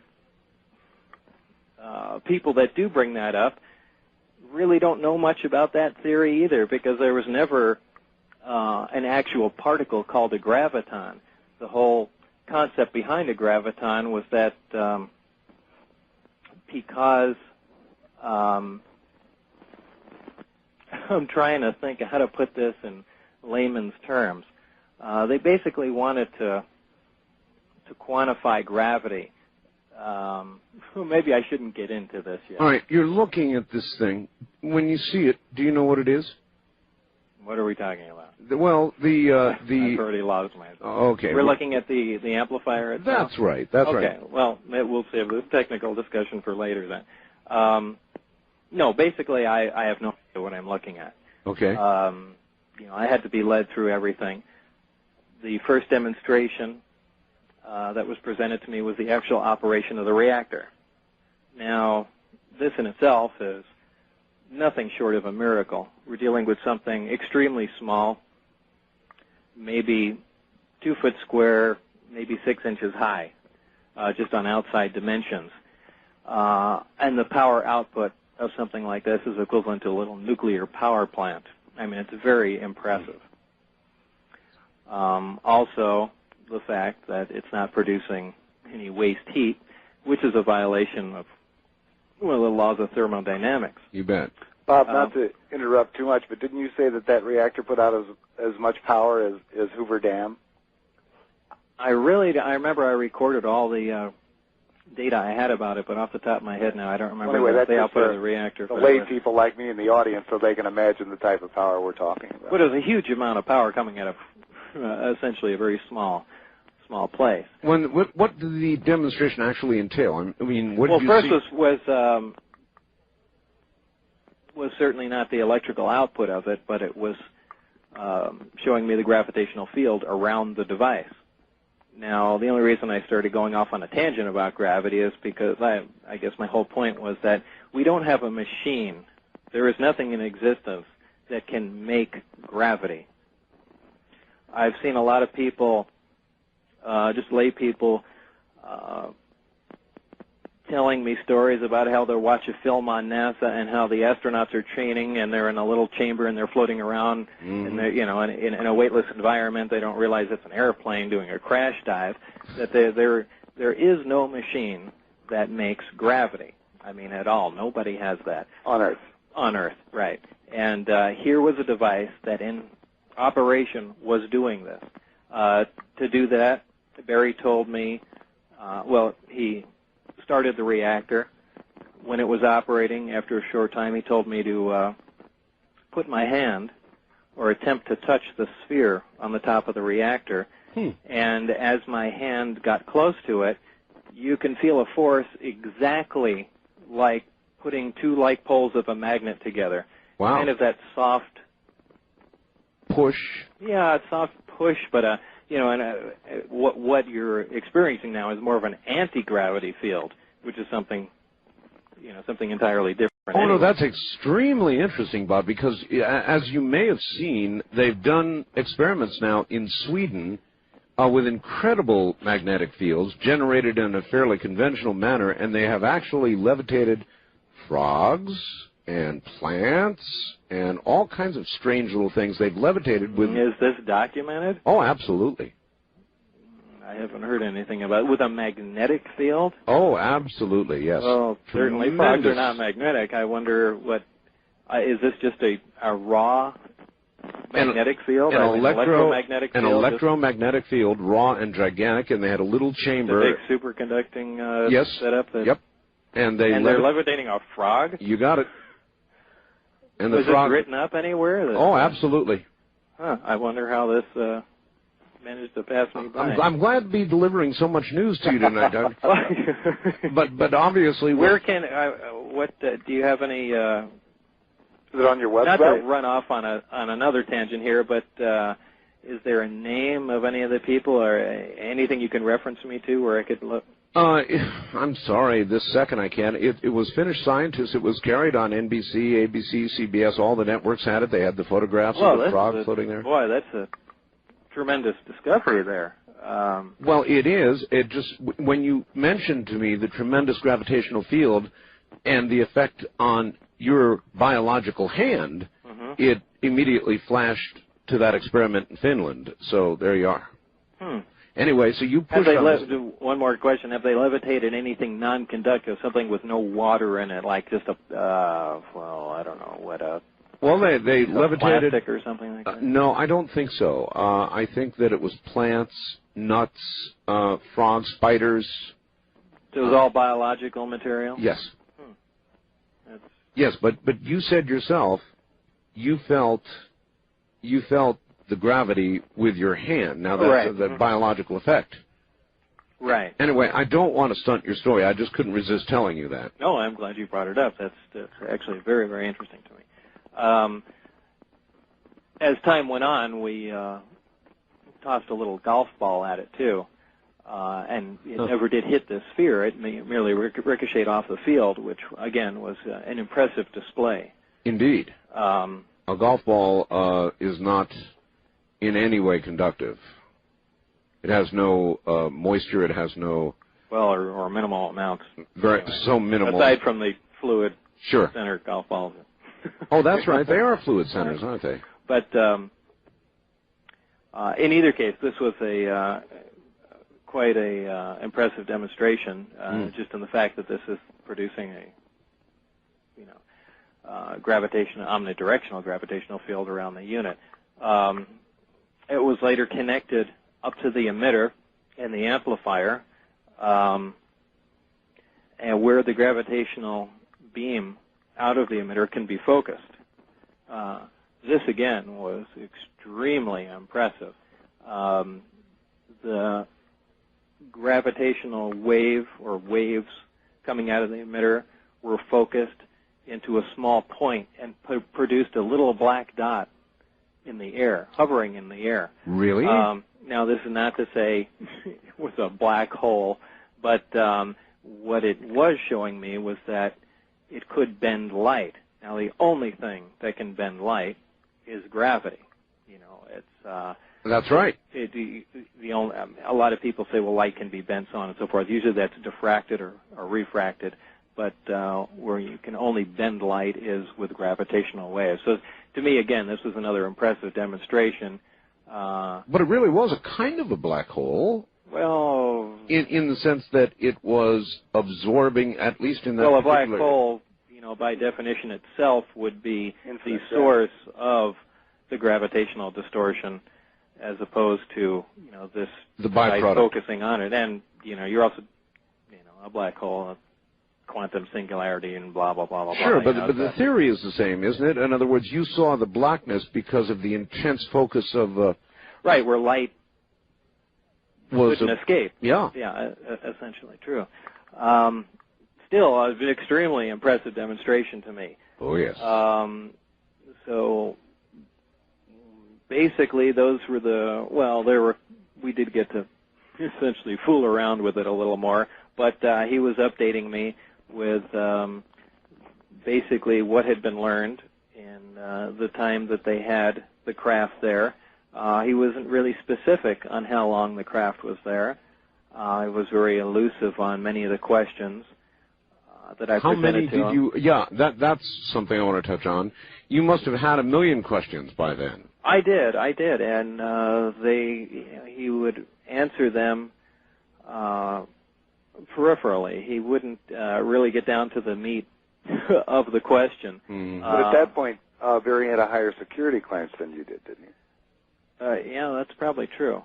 That may have been the reason. Yeah, who knows if he was told to do that or that was his own decision or what. But again, he was just basically filling me in with what they knew and what my job was going to be. And this was it. This was finding out how this subsystem of the craft operated in the craft, operated outside of the craft.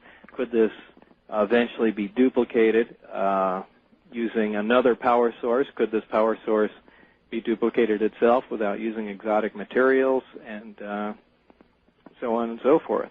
Sometime later, I got my only view inside the craft, which again was extremely exciting. Yeah, no kidding. Now, can you describe what you saw in that craft? Yeah, I was let in again by what's his name? Not Barry, Dennis. And we walked up a small roll-away stairway that led into the craft. It was very cramped getting in the doorway. The hatch was removed. I really didn't pay attention to see how it was fashioned to it or if there were hinges or anything. A lot of people have asked me that, but it was... you don't spend time looking at how a door was connected somewhere when there's a flying saucer in front of you. In either case, I went inside. Initially, you must bend over to get in. There is very little headroom. So whoever originally flew in this was small. Right, whatever flew in it was tiny. And if you notice, Art, if you're looking at the model of the sport model there, out near the equator of the disk, I mean, it literally comes to a point, and it graduates as you go towards the center. So obviously, the ceiling is very low near the edge. And for the benefit of the audience, with internet access, I've got a photograph of the sport model on my live studio cam right now. Oh. Okay, go ahead, Bob. I'm sorry, I didn't mean to interrupt. as you walk into the craft, first of all, I should address a few questions that people constantly ask me. All right, and, please. One of them is certainly, well, how did you feel going into the craft? Wasn't it the most exciting thing in your life? And I know I've said this 1,000 times before to many other people, but it was not, the feeling at that time was not of excitement. It was a very ominous feeling. Ominous. Very much so. It was more a feeling like, it's actually, I really can't describe it. It's difficult to put into words, but it was a very ominous feeling, more like, are you sure we should be here? But, of course, after the fact, it was certainly exciting, but it was a very, very odd feeling because, and with no pun intended, it was a very unearthly setting inside. All right, that's a perfect place to hook them and hang them up until we come back from the news. So everybody relax. We'll be right back. All right. Bob Lazar and Gene Huff are my guests. I'm Art Bell. This is Coast to Coast AM.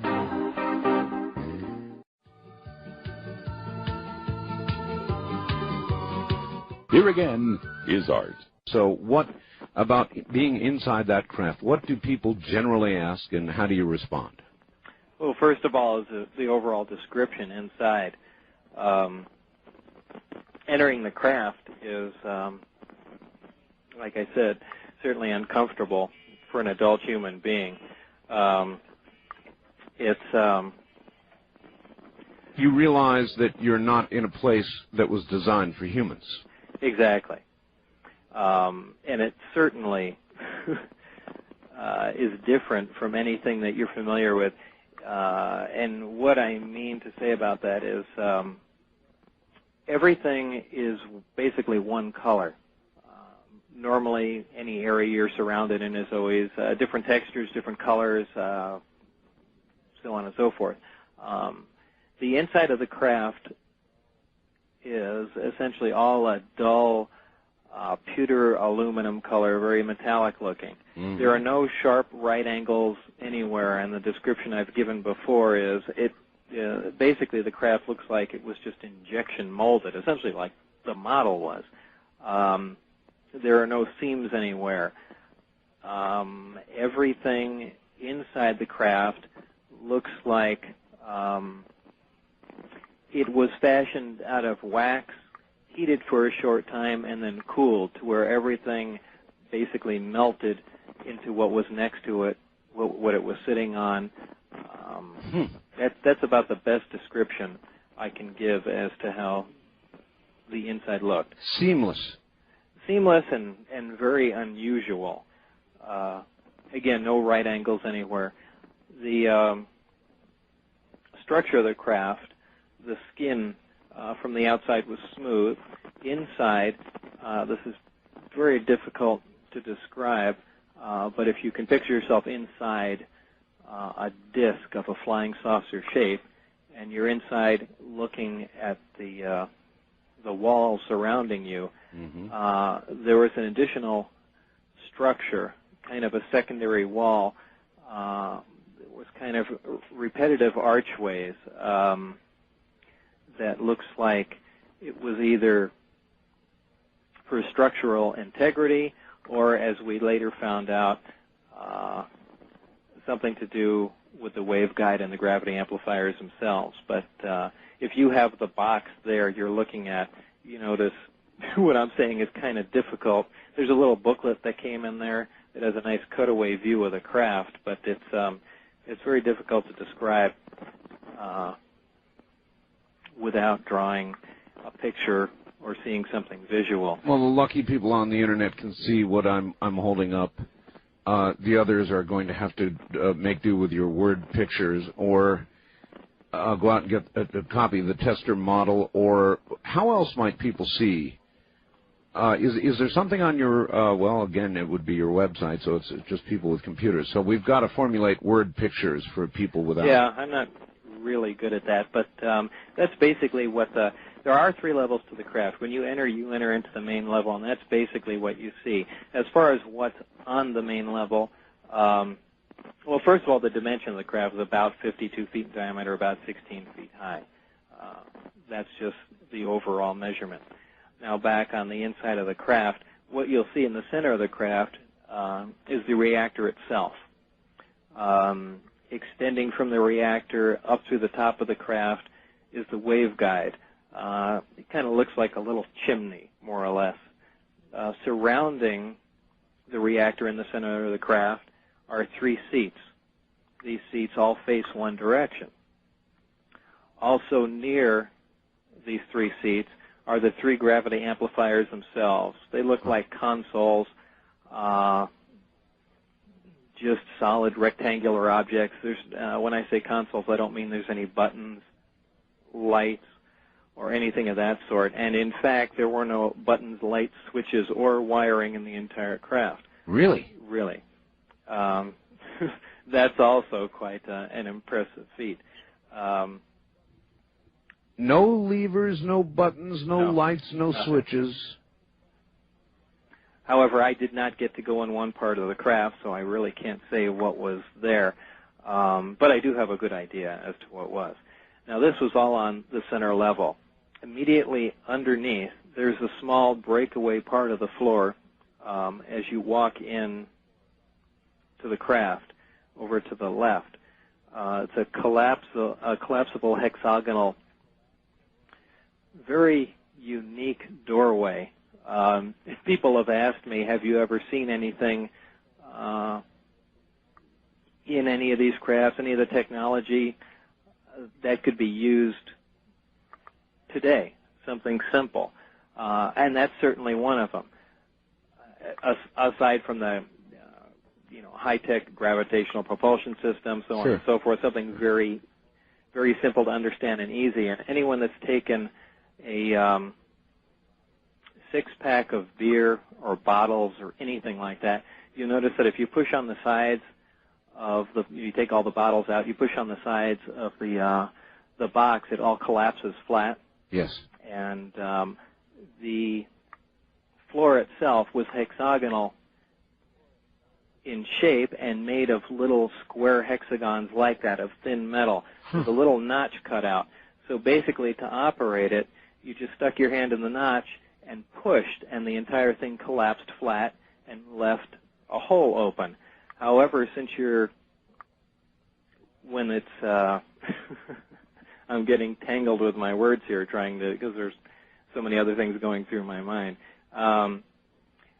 When it's extended and the opening is closed off, it's a very strong structure because you're standing on the top of hexagons. The metal is relatively thick, even though you kind of have an idea of what I'm trying to present here. I absolutely do. Of course, I understand how it derives the strength. Yes. So yes, it's very easy to collapse one way, but that's one simple thing I thought would find uses somewhere, somehow, something that could be made right now. In fact, I've fashioned one out of thin metal. I have absolutely no use for it, but it's just one of those strange things. I've never seen anything like it, and it's certainly something that could be, used in some sort of architecture somewhere. Now, the craft you were in had all of the generator, the amplifier. Right. This was all on the first level. Everything was intact. Absolutely. All right. Well, let me take that back. One of the amplifiers was removed. All right. On this craft. When you do collapse this little porthole, you can fit your body through at least the upper part of it and look underneath. This is the lower level of the craft. This is where the emitters, what I sometimes call the gravity amplifiers, hang down. These are 3 of the cylindrical-shaped black objects, 2 foot in diameter, 4 feet long, that actually emit gravitational waves from them. Like a microwave horn. Right. They are positioned directly underneath the larger rectangular gravity amplifiers on the first level and are, in fact, connected to them. The actual physical connection between the emitters and the subflooring above it, again, is something very interesting. It's a short piece of pipe, I'd say, maybe 12 inches longer, maybe slightly, 12 inches long, maybe a little longer than that. But this mounting flexes in any direction, but it's a solid piece of pipe. It's something very, very unusual, and we see the same thing being used on the waveguide to the reactor. From what we could see, by applying an electric charge to different parts of this structure, it would bend quite easily. Really? Yeah, it's again something very difficult to describe without drawing it exactly how this operated. But it was not made of in a telescopic form where you'd see something like a car antenna where it would collapse down on each section would collapse down onto one another. It was a solid piece, if you can imagine, just a solid piece of pipe, and applying an electric charge to it and having the pipe bend but remain rigid after it had done so. Anyway, this compromised composed the focusing system for these three amplifiers. They received signals from other parts of the craft. The amplifiers would focus in on a certain point, and this is basically how the amplifiers were aimed. And the craft had, again, it's kind of a lengthy explanation, but there were two different modes the craft we found would operate in. One is called Omicron, and one is called Delta. The Omicron configuration was the standard operating mode of the craft, and it's where it used one single amplifier to maintain its elevation in the sky. One of the other amplifiers was rotated 90 degrees and essentially pointed straight out ahead of the craft.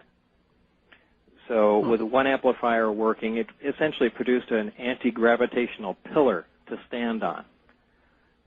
With the amplifier that was rotated 90 degrees, instead of what we would normally think along the lines of propulsion, where a jet would essentially exhaust material, hot gases out the back, right? Where we would normally think along the lines of a propulsive force, what the craft did was essentially create a distortion in front of it. A distortion. Now, a gravitational distortion. Is that like sort of creating a well, in effect? Exactly. It would create a little distortion, a divot in time-space, if you want to call it that. A well is a good analogy, too, to where the craft would actually, this is kind of the low-performance mode, if you want to give it a name, but where the craft would actually continuously slide downhill. Yes. A very awkward, strange mode of propulsion. I mean, we have nothing that would even really relate to something like that. But it's kind of backwards, if you see what I'm saying. I do. The other mode of propulsion... And before we go to that, you would imagine this mode of propulsion to be used in what configuration? In other words, in an atmosphere, for example? In an atmosphere, just maneuvering around small objects. Source of gravity, probably near a planet or moon, would you say? I would imagine so, yeah. I don't think it would be used in space. There would be some, by definition of this mode, it requires some force, some large amount of gravity to be acting on the craft. So you would have to be near some sort of gravitational body. All right. I would imagine as it was hovering around the ground, this is what would it. All right, makes sense. And then there was another mode. The other mode is the delta configuration, and this is how it normally travels through space and makes large jumps. The craft flies with the belly facing the direction you want to go, not as you would normally see the craft in a science fiction movie. Ah. The gravity amplifiers are all brought up to power, and they're focused on a single point. This point now becomes an area of intense gravitational distortion, many, many times more than what we were talking about before. And this is where the true warp drive comes into effect. This is where you actually bend, you begin to distort space and time. And instead of the craft actually flying, you're basically distorting the fabric of space around the craft and move without actually traveling. You're not moving in a linear. So if I'm visualizing this correctly, it's kind of like the other mode, except far more intense, and you're constantly moving toward this warp or with this warp. I don't know which way to think about it. Well, you actually become part of the other space. It's a pretty wild concept, but something that it really isn't unknown to us. As I've stated before, to most people this sounds like wild science fiction. However, we know most of these things are possible. We know, for example, as I stated in that tape, that we can see stars that are behind the sun. And the reason for that is the intense gravitational field of the sun bends not just light, but it bends space around the sun, and we can see some things behind it. We know that we know space, gravity, and time are all interrelated. We know this for a fact. We know that around areas of intense gravitational fields, time essentially slows down. I mean, it's certainly been theorized that if one was to orbit a black hole, an area of tremendous gravitational distortion of gravity will, for instance, that time would virtually stop. Right.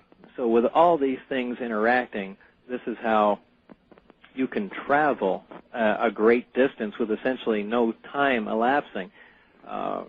First of all, you're bending space towards you. By doing that, you're actually slowing time. Not to say that this is a time machine, it's just a byproduct. Whenever you produce a gravitational field, whenever you're around an intense gravitational field, time slows. It's just Bob, did you discern all of this yourself after long examination? Oh, no, this was... Okay, they gave you this then. Right. Mm-hmm. All right, and so, God, you've got... so then you're in the craft. Then your job, I guess, is to go back to the gravity amplifier and the rest of it that they've already got assembled and try and back engineer the thing or try to make it work with materials that we have here on Earth. Is that correct? Basically so. Well, basically is to start at the very beginning and look at the reactor and try and see how from ground level the device operates. And this is where apparently I came in to the project. All right, and that is where we must pause.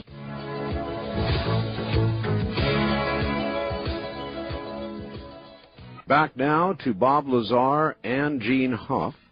Gene, basically the silent one right now, sort of helping out as he can.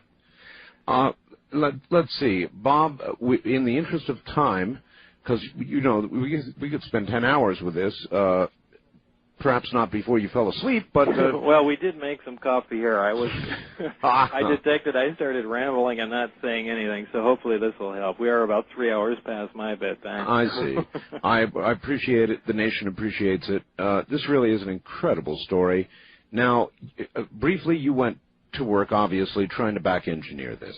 Right. How far did you get and what did you learn? Well, not very, and I need to digress for a moment here, and this is where I learned one of the reasons why I was hired. Initially, our work started on the reactor. We figured that's the center point of everything, and this is where we should really concentrate our efforts, and apparently that's what the people before me did, too.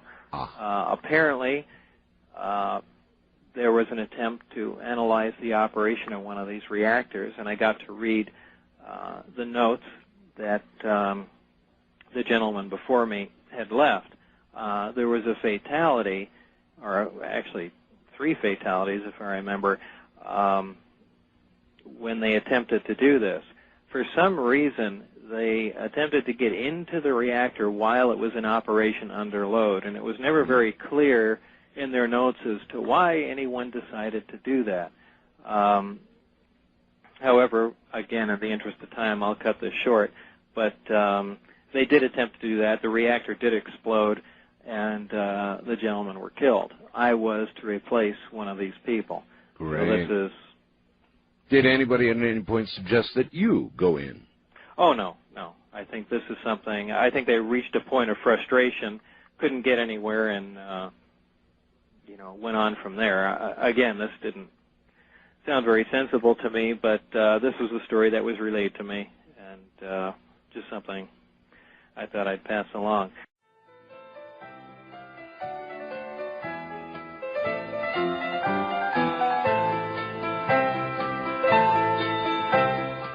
All right, go right ahead. We then found, again, we had identified an element, a super heavy element, one that doesn't naturally occur on Earth, and certainly one that we haven't synthesized. This element was identified as 115. Now, normally, the higher level elements, the ones that we have produced in accelerators, decay in a fairly short time. In this case, what we were seeing was a stable element, one that was not undergoing any radioactive decay, which is very unusual. However, again, this is something that science and chemists have already theorized, that there should be an island, essentially an island of stability for elements around the 114, 115, 116 area. However, we certainly haven't been able to produce anything that high up on the periodic chart, but apparently, this is what we were observing. How much of this element 115 was available? 200. Well, there were 223 grams in the craft, in the reactor. 223 grams. I heard a story, I think it may have been from John Lear, that, and this jumps us way ahead, but that you somehow got some of element 115 out of that area. Is that true? I really don't want to comment on that. All right, I didn't think so. John didn't want to say much about it either, but that was rumor. We'll let it stand as a rumor. All right, so element 115, something that we don't have yet. I think we have progressed a little bit up the scale, but we're certainly not at 115. Where are we now? What is our? I believe the last isolated was 112. 112. And yep. Most of the more recent work has been done in Darmstadt, Germany. All right. In fact, I believe there's their plan to produce element 116 is coming up next. I think they plan on. I think it was californium and calcium or something. Do you remember that, Gene? Yes, I think they were going to fuse curium with calcium, and they were going to end up with element 116, which they then thought would decay in a chain of unknown nuclides and see where the island of stability actually settled. But they are very close to attempting to pierce that island of stability and seeing what's going to happen. However, producing one or two atoms of it really isn't going to let them determine how the substance is going to react, but at least they're there. They're almost to the point now where they can begin to look at some of these exotic substances. Right. There are a lot of people waiting to see if they can perform any experiments or find this, gravity A that Bob alludes to. But really, when you read, and I'm certainly a lay person, when you read on these, for instance, the website for the Lab for Heavy Ion Research in Darmstadt, Germany, you can see that they actually detect these atoms when they make them, and getting an atom or two, it doesn't put them anywhere near having a quantity of it that you could hold in your hand and actually study for any macro scale type effect. You bet. Bob, how long were you then at S4 doing your work? It was from December of 88 to April of 89. December of 88 to April of 89. Okay. What went wrong? When did the whole thing begin to go to sour, and why? Boy, there's a long story.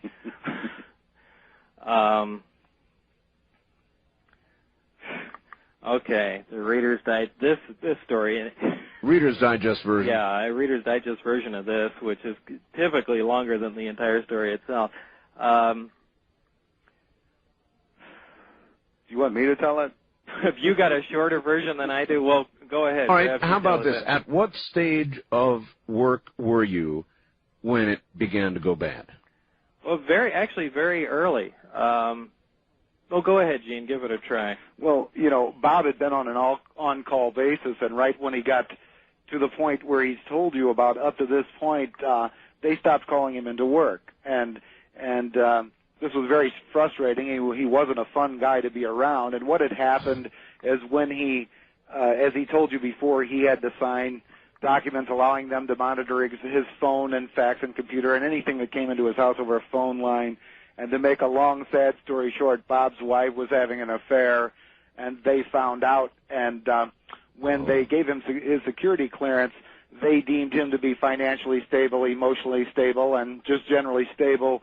And so now they knew that he was going to be having some emotional problems, and they stopped calling him. Ultimately, they heard his wife admit that she had had an affair to her mother over the phone, and she ultimately told Bob. And they called him in and yanked his security clearance, saying that they deemed him to be a sure candidate for emotional instability, and that he could reapply again in 6 to 9 months. So I've never heard any of this before. You've never heard this? No. Yeah, that's the reason that he lost his clearance. It had nothing to do with him. All right. Well, you had signed all these papers, Bob. What motivated you to go public? I mean, that's weird in itself. I mean, why did you go public? Surely you had to worry about your life, you had to worry about your career, and I don't know whether everybody knows, but you were virtually, the modern term is erased. Your educational records were erased. A lot of the work you did in New Mexico was erased, save for one little mistake. I think your name was, and still is, recorded in a phone book, isn't it? Right. For the most part, for the most part, everything was. What was it they missed? Where was that? A phone book where?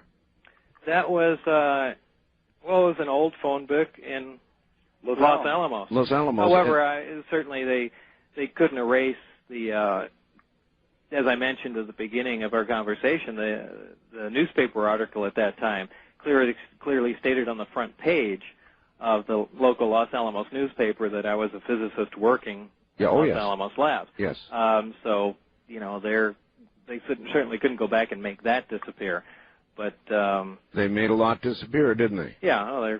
However, Art, they did lie to begin with. As you know, George Knapp, for your listeners, is at that point in time was a news anchor for the CBS affiliate here in Las Vegas. Channel 8.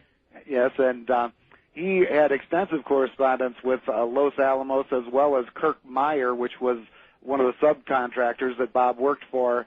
And they all denied. Kirk Meyer did say he was issued a Z number, which was a number required to be an employee and to get a paycheck. But none of them had said that they retained records that far back. And at this point in time, it was only, 5 or 6 years earlier. It wasn't, 10 years like it is now. And that they didn't retain any records at all. And George gave them numerous chances. He said, "Are you sure you have no record of Bob Lazar?" He asked Kirk Meyer, "Are you sure you have no record of Bob Lazar?" Mm-hmm. They denied, and then that's when Bob came up with the Los Alamos phone book with his name and station number in there, and then also he had a copy of the Los Alamos newspaper from 1982. And how did they react to that? Well, we're also talking about two people. When I was initially hired on, I was hired on via a headhunter, essentially, for Los Alamos. Sure. And I worked, like I said, the initial time you work for anyone in a secure job, you have that time before your clearance goes through, and that's when I worked for Kirk Meyer, and then later became hired on directly at Los Alamos. However, both people, either quote-unquote lost their records or just flatly denied the existence of me even working there. Well, what pushed you to go public? what pushed me to go public essentially was fear. Fear of what? Fear of death, fear of prosecution, fear of well, just fear in general. I imagine you can add them all together, and that was essentially what I was feeling at the time. You know, at that time, I had nothing other than what I had said to anybody. For the most part, if I suddenly disappeared off the face of the earth, nobody would have noticed. Well, not only would nobody would have noticed, I certainly have friends and family that would miss me, but no one would have known exactly what happened. And people disappear all the time. Right. Well, especially in Las Vegas.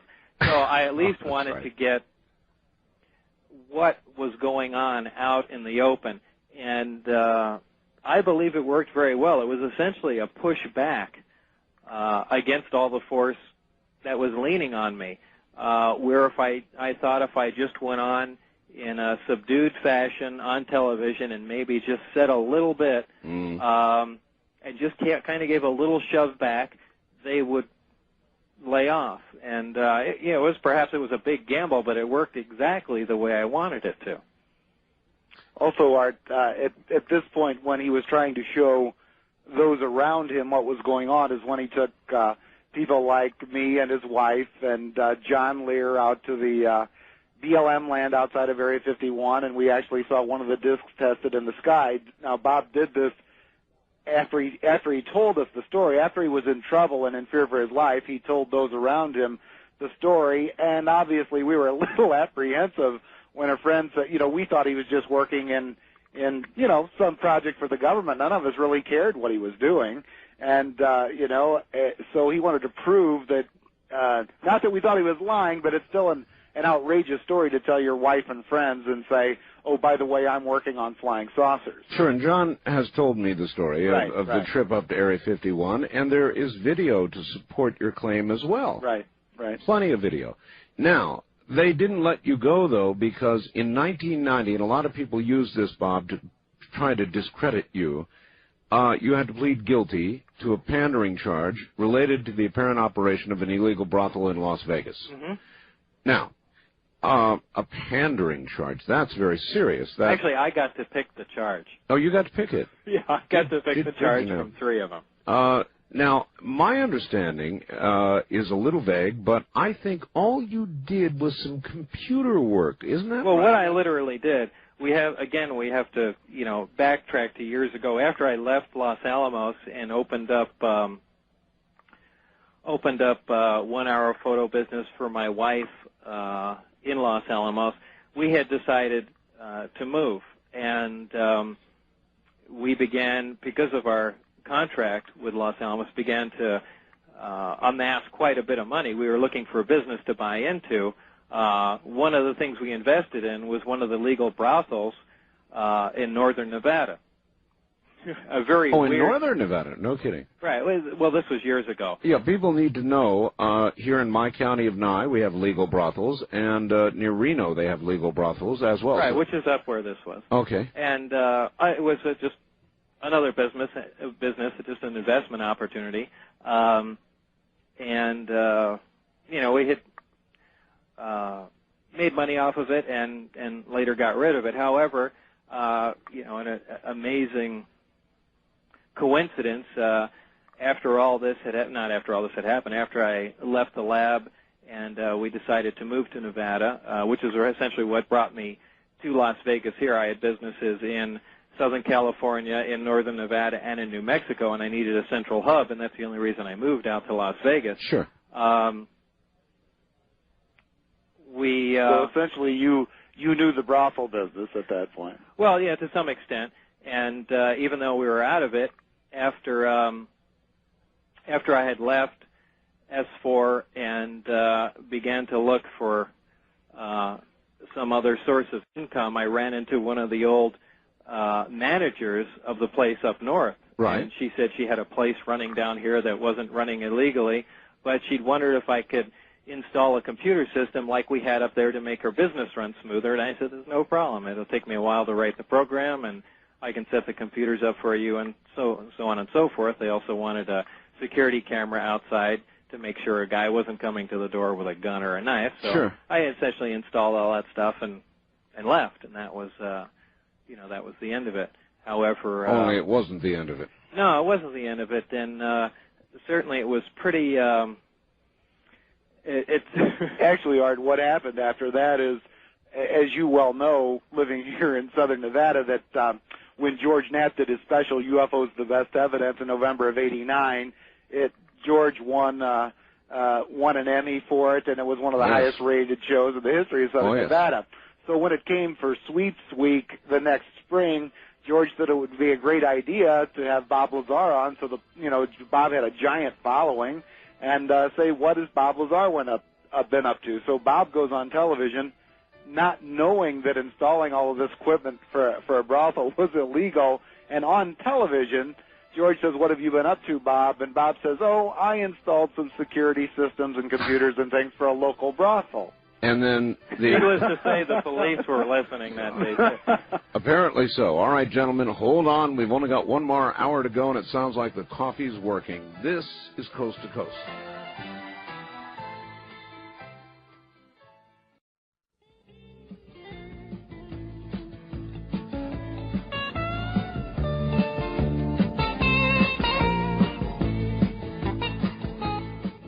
Back to Bob Lazar and Gene Huff. Bob, here's a really good question for you. I guess we ought to finish up. So you got arrested after being on television with George Knapp. Well, not really arrested. They said just come down and talk to us.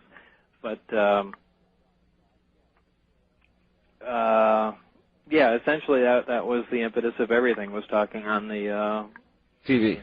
Art, there's a big, long, drawn-out story behind it, which we probably don't have time to go into. All right. Essentially, the madam of the brothel was an informant for the FBI, DEA, and anyway, she got off. She was a prostitute who ran the whole brothel, and she got off with a misdemeanor from an old early 1900s Nevada statute called keeping a disorderly house.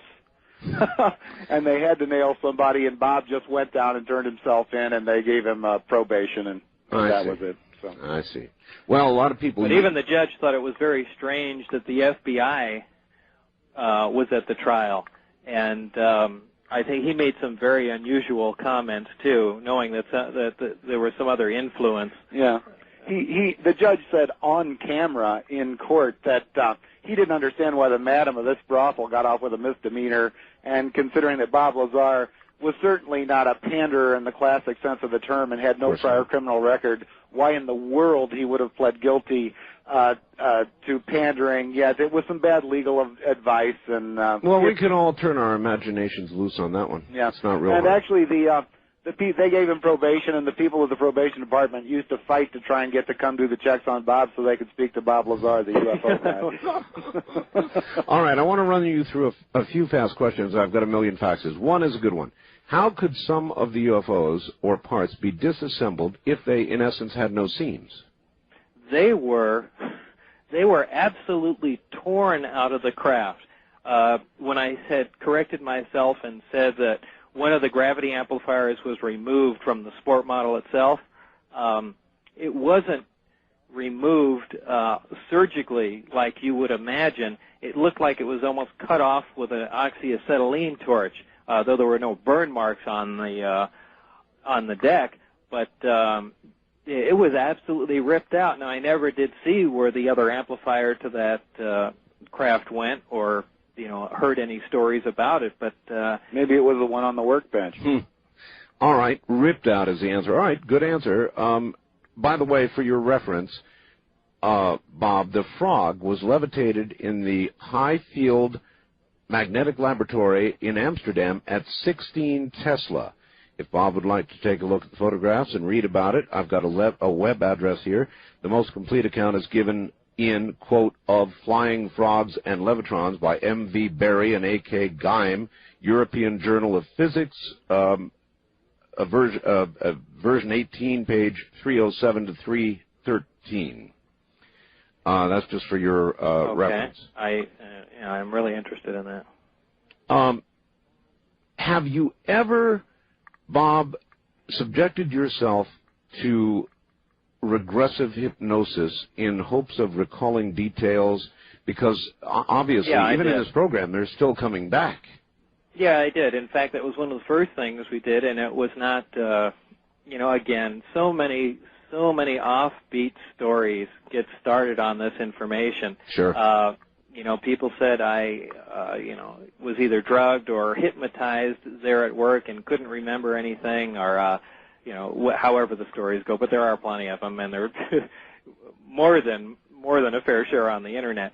But I initially went to a hypnotist here in town by the name of Lane Keck, specifically one that had heard nothing about flying saucers, alien abductions, or any of the other silly things associated with this, and went specifically to remember intimate details of what I was working with, specifically layouts, schematics, so on and so forth, so I could sit there and, to the absolute best of my ability, draw and record everything that I had seen and done, and that did help out quite a bit. It seemed to, All right. And for the record, Art, Bob had a very good memory of all the major things that happened. He's talking about frequencies and quantum behavior and things that he wanted to get into relaxation and try and reread those reports.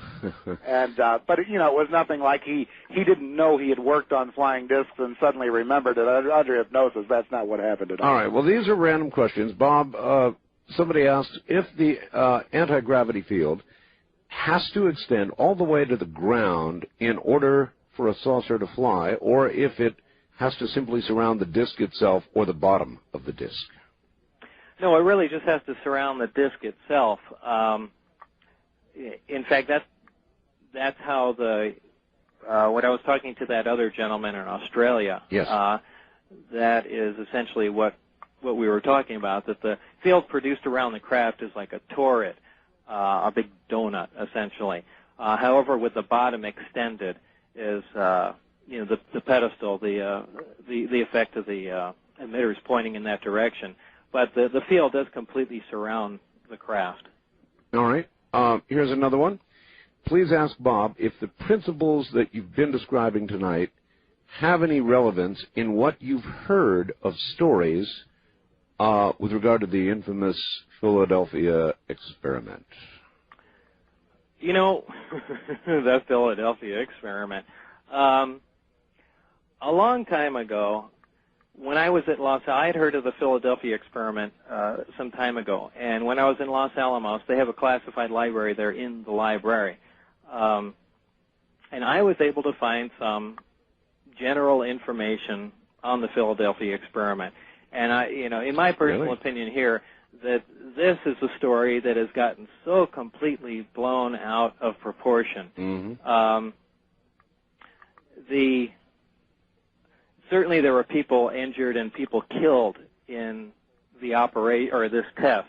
The aim of the project apparently, now maybe I was reading false material, but from what I understand, the aim of the project was to make this was the apparent first test of any stealth technology. It was to make an entire ship invisible to radar, not optically invisible. Right, correct. And to do this, they were essentially using huge microwave generators, which is essentially what radar is. And, you bet.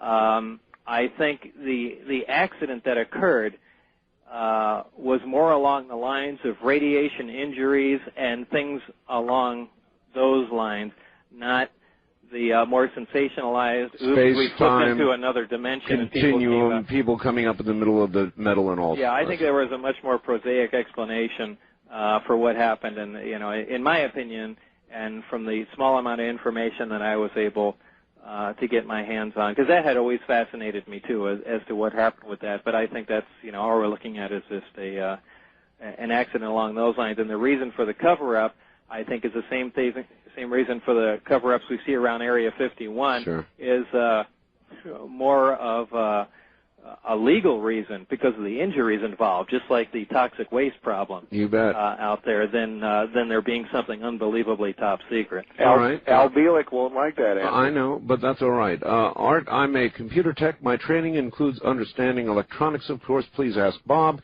if he would give us some figures on the toroid that he worked with, perhaps voltages and current. I like to tinker. The toroid. Toroid, yeah. Oh, a toroid is a shape. Well, you were just, that's just the shape of the field. You didn't even work with the toroid, did you?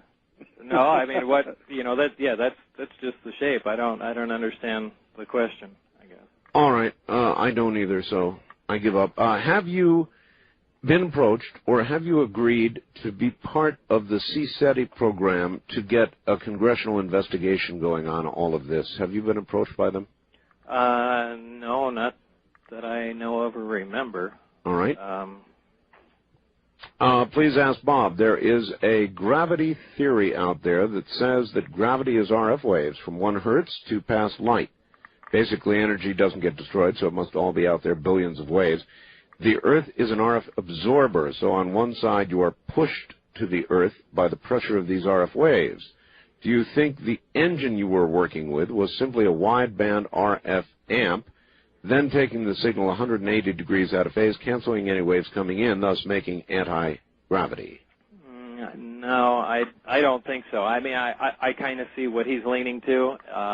He's relating the gravitational waves to RF waves, and in fact, in some respects, there are some similarities here and there, but it isn't just plain RF. Okay. A cavity resonator normally bounded by conducting surfaces in which electromagnetic energy may be stored or transmitted as oscillations whose frequency is determined by the size, shape, makeup of the cavity. Do these propulsion systems use this technology in scalar form, waveguide, continue. Waveguide form, or modulated FM form against or with gravity? In waveguide form with gravity, essentially is gravity. This is along the lines of what I was saying, that this behaves very similar to a microwave system. And, we're seeing really a lot of similarities in the construction of the two, the comparison between the reactor waveguides and emitters and microwave systems themselves. All right. What does Mr. Lazar think of Dr. Michael Wolff? He has in the past supported Mr. Lazar's claims about S4 and the sports model. Do you remember? Just refresh me on... he's the gentleman from back east, I think in Connecticut or somewhere like that, who says... in fact, I think I read that he said that... he was actually a medical doctor working out at S4. Isn't that right, Art? I vaguely recall that. Something like that, and essentially concurs with a lot of the things you have to say. But I don't think Bob has ever spoken to him or talked to him or. I really don't. I really don't remember his entire story, so I can't really. And he wrote a book, but we didn't get it. All right. Lee in Grand Junction, Colorado asks, Bob was being interviewed on a program several years ago where he described seeing a black and white photograph of an alien which had an autopsy performed on it. He said at the time all you could see was one large organ in the chest cavity. If he has seen the video, Alien Autopsy, please ask him if that's what he saw or how the two compare. No, that isn't what I saw. I don't believe that video is authentic. I believe that's completely fabricated. In one of the briefings I had mentioned, there were 2 autopsy photographs of the apparent occupants of the craft. They were both cut. One was cut in a T fashion. It was a bust shot, essentially, from the middle of the chest upward. Mm-hmm. The chest was cut in a T fashion. The skin was pulled back, and apparently what was removed from the body was a single large organ, and I said that it most closely resembles a liver. Now, we're dealing with a black and white photograph, so I don't know what color it would be, but it has that almost semi-fluid appearance. There is the other portions of the other photograph had that organ cut itself, and it appeared to have many other chambers, and just from the small amount of information they provided, it seemed to have the function of several organs that we would be familiar with, but essentially evolved or grown together, however you want to look at it. Wow. But essentially just one large organ performing the functions of many organs that we're familiar with. So all you saw, to be clear, were those photographs. You never saw any sort of alien being alive or dead in person. No, not that. No. You know, again, this story always gets bent out of shape, too. Well, Bob, this is why I didn't mention Dr. Michael Wolf. Dr. Michael Wolf says, well, you tell the story about walking down the hall. Wolf says he's one of the guys that was standing in that room. That's what he said. All right. Okay, I will tell the story. Right. Do I think I saw a live alien? No. Am I even sure that those photographs were of an actual alien? No. How could I be? What we're referring to here, Art, is at one time I believe I was walking away from the hangar portion of the installation, and down this hallway that connected all the other rooms, on a door to my left, there are these 9 or 10-inch square windows on them that have the wires running through them, security windows, if you know what I'm talking about. Sure. As I was walking down there, I glanced quickly into the room, and what I saw in a quick glance was two other gentlemen in white lab coats, yes, facing my way. And then there was a smaller thing, okay, with its back towards the door, looking to them. And this was at a quick glance, and walked by, and immediately, you know, everyone has jumped on it, saying, well, there was a live alien there, so on and so forth. Now, I find it much more plausible to believe that this was a dummy or something, them trying to ascertain the size of whatever creature flew in these crafts. Perhaps they were going to sit it in the seat, see where its arm placements, leg placements would be, so on and so forth. But I have, you know, there's certainly no reason for me to believe that that was an actual alien living. Or that it wasn't. Well, or that it wasn't. However, you would think that, you know, quite possibly Barry would have said something about that, or I would have been notified.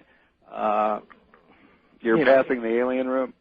Well, or it's something along those lines. I don't think that would have been left out. And, you know, quite frankly, if there were living aliens there, would we be doing a back engineering program like we were? Wouldn't we be receiving some instruction as to how these devices operated? So it's unless they weren't the aliens that knew that. Yeah. Anyway, no, I don't believe that was. I believe they had a little dummy there because they were sitting there looking at it like they were trying to size it up as to, is this thing the right size, or so on and so forth. Anyway, Dr. Michael Wolf alleges that he was one of the men in the white lab coats. All right. That's where he fits in that story. All right. We're going to break here at the bottom of the hour. We'll be right back.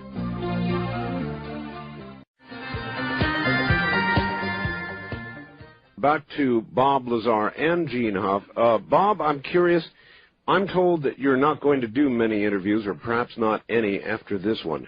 What's going on? Well, what happened is actually, believe it or not, someone's trying to call, yeah.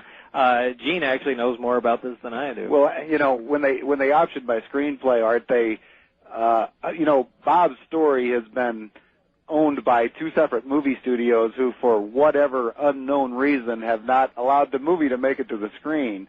Well, that was basically because of me, because they kept turning down their screenplay. Yeah, you know, Bob, he gives them freedom in a straitjacket. I mean, he won't allow them to do all the outrageous things they need to do, and so there was long bargaining. This studio wants to get the movie on the screen, and they want Bob to give them his attention, and they want him to be actively involved as a technical consultant on the movie. And Bob never does any interviews anyway, so it wasn't much of a demand.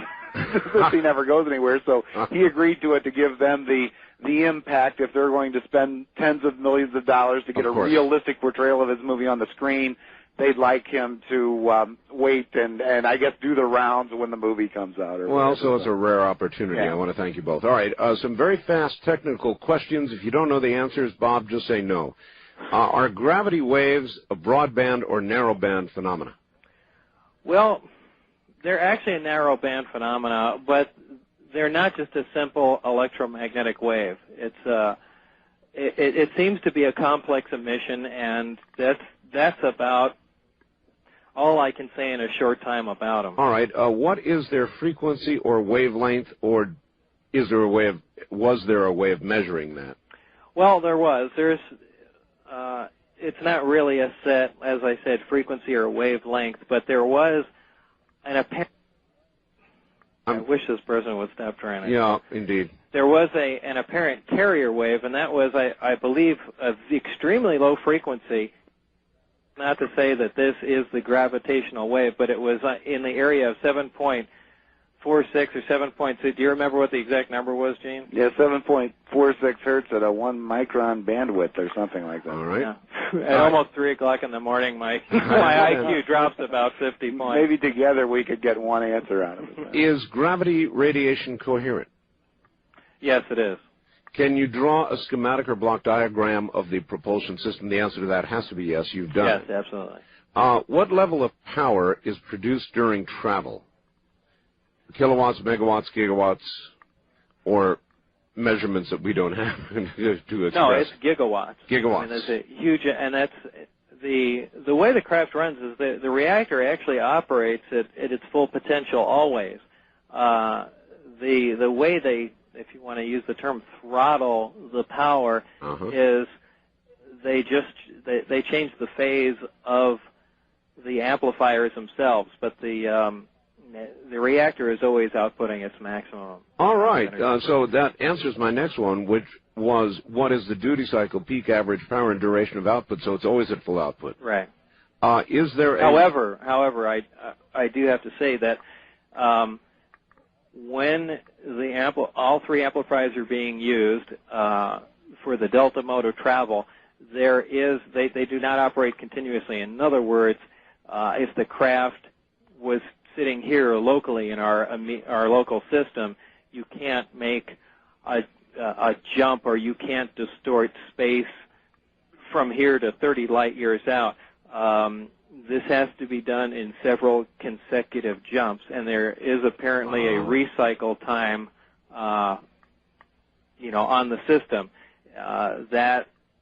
And they're pulsed, right? Yeah, they're pulsed, and again, we're working against the 3 o'clock IQ drop here, but I'm trying to remember. We even calculated the recycle time on them because we wanted to find out what the actual travel time would be, and adding, I can't remember if it's microseconds or milliseconds, but what we'll do in the future is, should we ever get the guys to update our web page, is post some of this information, some more of the technical stuff that'd be for great. The people that are interested in it.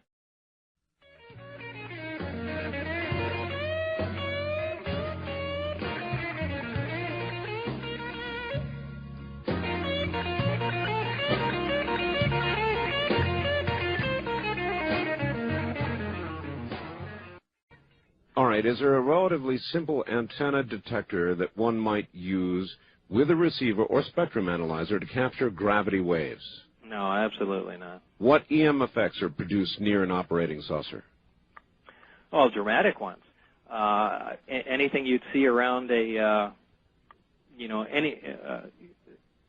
any sort of electromagnetic pulse, but you see a tremendous electromagnetic disturbance. Actually, you have an optical disturbance too, and one that is quite fascinating. If you are directly under the craft, you will only see the sky above it, and here again is what I was describing as the bending of light. This is also a potential fantastic camouflage. Should we be able to duplicate a system like this for military vehicles and what have you, because the way the gravitational field is formed around the craft, the light is bent around it too. So looking up directly at the craft, you wouldn't see it. the sky. To actually see it, you need to step back out of the field. Well, right. You're not really in the field, but yeah, if you kind of see what I mean there. There are certain, from certain viewpoints, the craft is completely invisible. All right. Do gravity waves intermodulate radio or light waves in any way? Do they intermodulate radio or light waves in any way? How would you know? I guess you wouldn't. Well, I'm trying to guess here how that might happen. Well, I imagine they would, because what you're doing is you're distorting. Well, is that true? I don't know for sure, so I guess I don't want to guess. That's an answer. Here's one that I don't understand. You might. Referring to the candle experiment, does the flame continue to radiate heat as well as light when it's frozen? Why or why not? This is something that still to this day makes absolutely no sense to me, and I saw it, so this has aggravated me and probably will forever.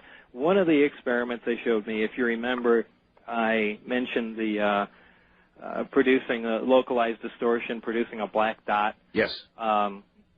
What the other experiment Barry performed for me was putting a candle in that space. And what he did was, I really don't recall if he pulsed the emitter at a lower power, a higher power, or it was probably at a lower distortion. But the candle flame continued to emit light, but the flame stopped flickering, as if it was frozen in time. Ooh, that's weird. Now, I would believe me, this is quite beyond weird. Were you close enough to feel heat? No, and I don't think anyone was brave enough to stick their hand in that general area either. Who knows what it would be like? But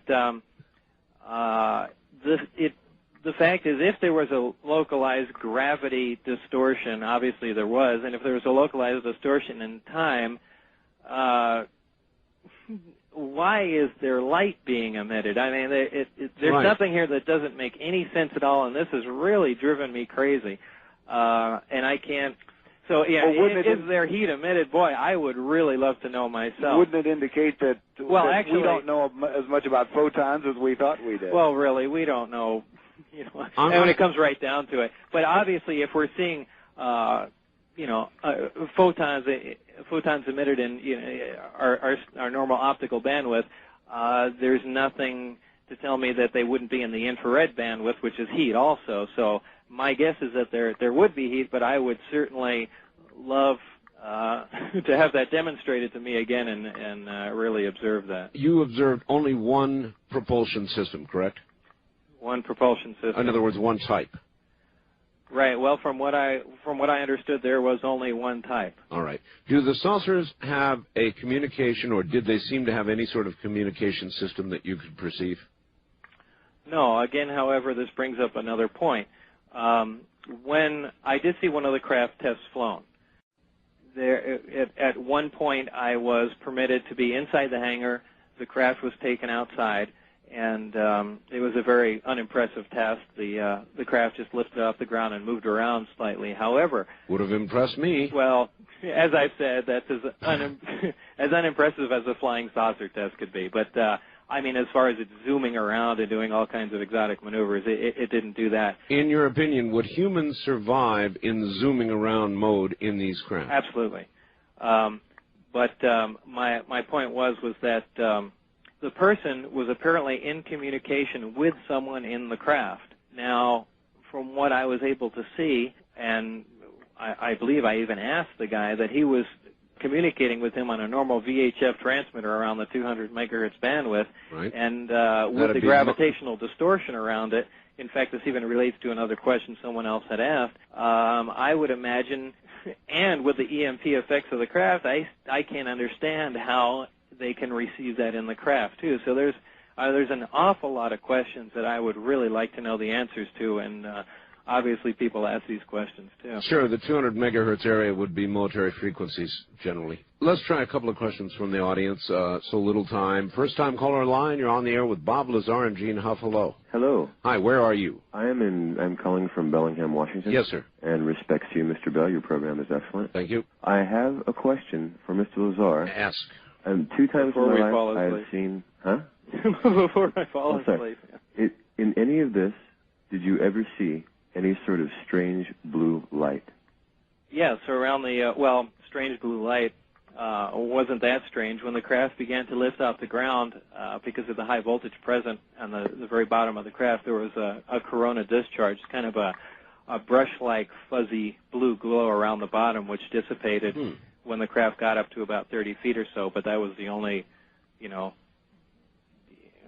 unique blue light. Color effect that you saw, right.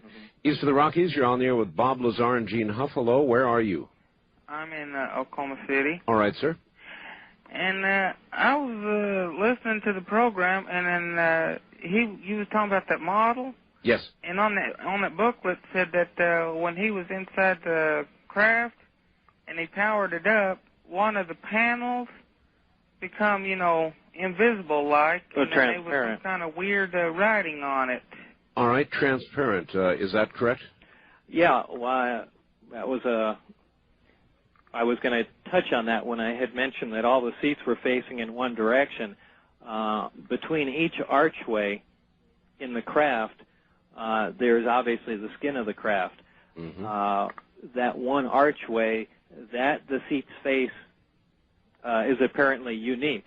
Now, I say apparently because the other archways may in fact do this, but I saw no evidence of that. But the one time when I went into the craft, there was another team working in there, and they energized that portion, that archway in the craft, where the skin of the craft became transparent. Now, that's not the most amazing thing. I mean, we have liquid crystals that do that too. It's true. In fact, I think the new Buick sunroofs do that. However, this is more metallic than crystalline, so this was certainly another, unique material that can be used as, obviously a transparent, translucent viewport, or some sort of video or whatever their output is, display panel.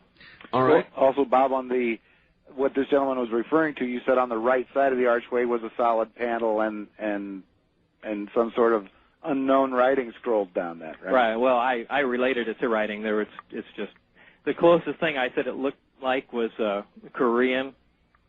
Korean, right? I mean, I'm not very familiar with writing. Do you know what Korean writing looks like? It's mostly lines and little. Well, it's like Chinese. It's a. Well, no, not really. Chinese kind of looks Chinese. All right, I'll take a look at Korean writing. But that's my closest analogy to it. I'm not saying that it represented it in any way. I understand. West of the Rockies, you're on the air with Bob Lazar and Gene Huff. Hello. Yeah, good morning. This is Alexander in Central California. Yes, sir. I was just curious whether you're able to identify the material that the emitters were hanging off of, as far as elemental sort of thing. No, we never got to that. That was certainly further down the line, but it was identical, at least apparently to me, to be what the waveguide was also made of, that connected to the reactor. And in fact, removing the reactor, if you grab the waveguide and lift it up, it just collapses in on itself. I mean, there's no visible seams or anything. It just gets smaller. But